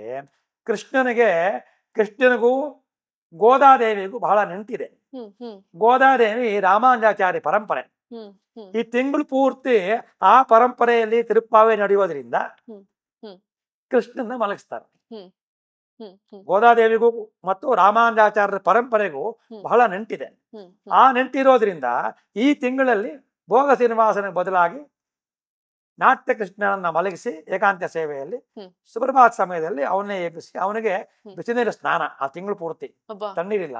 ಈ 300 ವರ್ಷ ಪೂರ್ತಿ ಭೋಗ ಶ್ರೀನಿವಾಸ ಮೂರ್ತಿ ತಣ್ಣೀರಲ್ಲ ಸ್ನಾನ. ಆ ಕೃಷ್ಣನಿಗೆ ಮಾತ್ರ ಆ ತಿಂಗಳ ಬಿಸಿನೀರು ಸ್ನಾನ. ಯಾಕೆ ಅಂತ ತುಂಬಾ ಚಳಿ, ಧನುರ್ಮಾಸ ಮಂಜಿನ ಕಾಲ, ಅದು ಚಳಿ ಇರೋದ್ರಿಂದ ಆ ಕೃಷ್ಣನಿಗೆ ಬಿಸಿನೀರ ಸ್ನಾನ ಮಾಡ್ತಾರೆ. ಮೆಣಸಿನ ರಸ ಮಾಡ್ತಾರೆ ನೈವೇದ್ಯಕ್ಕೆ. ಆ ಚಳಿಗೆ ಚೆನ್ನಾಗಿರ್ಲಿ ಅಂತಕ್ಕಂಥ ಉದ್ದೇಶದಿಂದ ಮೆಣಸಿನ ರಸ ಮಾಡಿ ಅದ್ರ ಅನ್ನಕ್ಕೆ ಕಲಿಸಿ ನೈವೇದ್ಯ ಮಾಡ್ತಾರೆ ಕೃಷ್ಣನಿಗೆ. ವಿಶೇಷವಾಗಿರ್ತಕ್ಕಂಥ ನೈವೇದ್ಯ ಆದಾಯ ಆಗಿರಬಹುದು, ಆರ್ಥಿಕ ಸೇವೆಗಳ ಆದಾಯ ಆಗಿರಬಹುದು, ಟಿಕೆಟಿನ ಆದಾಯ ಆಗಿರಬಹುದು, ಭಕ್ತರಿಗೆ ಏನು ಕೊಟ್ಟಿದ್ದಾರೆ ವಸ್ತ್ರ, ಬೆಳ್ಳಿ, ಬಂಗಾರ, ದವಸ, ಧಾನ್ಯ ಏನೇ ಕೊಟ್ಟಿರಲಿ ಕೂಡ ಆ ಕೊಳವು ಶ್ರೀನಿವಾಸ ಮೂರ್ತಿಗೆ ಆ ದರ್ಬಾರ್ ಅಂತ ಮಾಡಿ ಆ ಲೆಕ್ಕವನ್ನೆಲ್ಲ ಒಪ್ಪಿಸ್ತಾರೆ. ತಿರುಪತಿಗೆ ಬಂದಾಗ ಸ್ವಾಮಿಗೆ ಮುಡಿ ಕೊಡುವಂತ ಪದ್ಧತಿ ಇದೆ. ಈ ಮುಡಿ ಕೊಡುವಂತ ಪದ್ಧತಿ ಯಾಕೆ ಶುರುವಾಯ್ತು? ಇದ್ರ ಹಿಂದೆ ಏನಾದ್ರೂ ಒಂದು ಕಥೆ ಇದೆಯಾ ಅಂತ? ತಿರುಪತಿ ಅಂದ್ರೆ ನೆನಪಾಗೋದೇ ಶ್ರೀನಿವಾಸ, ಅದು ಬಿಟ್ರೆ ಲಡ್ಡು, ಬೇರೆ ನೆನಪಾಗೋದಿಲ್ಲ ನಮ್ಗೆ. ಇಂಥ ತಿರುಪತಿ ಲಡ್ಡು ಅಡಲ್ಟ್ರೇಷನ್ ಆಯ್ತು ಅಂತ ರೀಸೆಂಟ್ ಆಗಿ ನ್ಯೂಸ್ ಅಲ್ಲೆಲ್ಲ ನಾವೆಲ್ಲ ಕೇಳಿದ್ವಿ ನೋಡಿದ್ವಿ. TTD ಪರವಾಗಿ ತಾವಿದ್ರ ಬಗ್ಗೆ ಏನ್ ಹೇಳ್ತೀರಾ? ಇಡೀ ಬ್ರಹ್ಮಾಂಡವನ್ನ ಸ್ವಾಮಿ ಹೊತ್ಕೊಂಡಿದ್ದಾನೆ. ಒಂದೇ ಒಂದು ನಿರ್ಮಾಲ್ಯದ ಹೂವನ್ನ ಸ್ವಾಮಿ ಹೊತ್ಕೊಳ್ಳೋಕ್ಕಾಗಲ್ವಂತೆ. ಅವನ ಕೈಲಿ ಆಗೋದಿಲ್ಲ. ಶ್ರೀನಿವಾಸ ಕಲ್ಯಾಣ ಸ್ವಾಮಿ ನಡೆಯುತ್ತೆ ಬೆಟ್ಟದ ಮೇಲೆ ದಿನಾಗ್ಲೂ ಕೂಡ ನಿತ್ಯ ಕಲ್ಯಾಣ ಅವನಿಗೆ. ಆ ಸಂದರ್ಭದಲ್ಲಿ ಕೂಡ ಕನ್ಯಾದಾನ ಮಾಡ್ತಕ್ಕಂತಹ ಅಧಿಕಾರ ಇರೋದು ಅವ್ರಿಗೆ. ಅನ್ನಮಯ ವಂಶಸ್ಥರು ಅವನ ಪರವಾಗಿ ಕುತ್ಕೊಂಡು ಕನ್ಯಾದಾನ ಮಾಡ್ತಕ್ಕಂತಹ ಒಂದು ವರವನ್ನ ಸ್ವಾಮಿ ಅವ್ರು ಕೊಟ್ಕೊಂಡ್ ಬರ್ತಾನೆ. ತಿರುಪತಿ ಅತ್ಯಂತ ಶ್ರೀಮಂತ ದೇವಸ್ಥಾನ ಯಾಕೆ? ವಿಮಾನ ಗೋಪುರ ಬ್ರಹ್ಮರಂಧ್ರದಿಂದ ಸಾಕ್ಷಾತ್ ಬ್ರಹ್ಮದೇವರೇ ಬಂದು ಸ್ವಾಮಿನ ಆರಾಧನೆ ಮಾಡ್ತಾನೆ. ಅಲ್ಲಿ 33 ಕೋಟಿ ದೇವತೆಗಳು ಕೂಡ ಇರ್ತಕ್ಕಂತಹ ಕ್ಷೇತ್ರ. ತಿರುಮಲ ತಿರುಪತಿ ಕ್ಷೇತ್ರ 12 ವರ್ಷಗಳ ಕಾಲ ಮುಚ್ಚಲ್ಪಟ್ಟಿತ್ತು ಅಂತ ಹೇಳ್ತಾರೆ, ಹೌದಾ?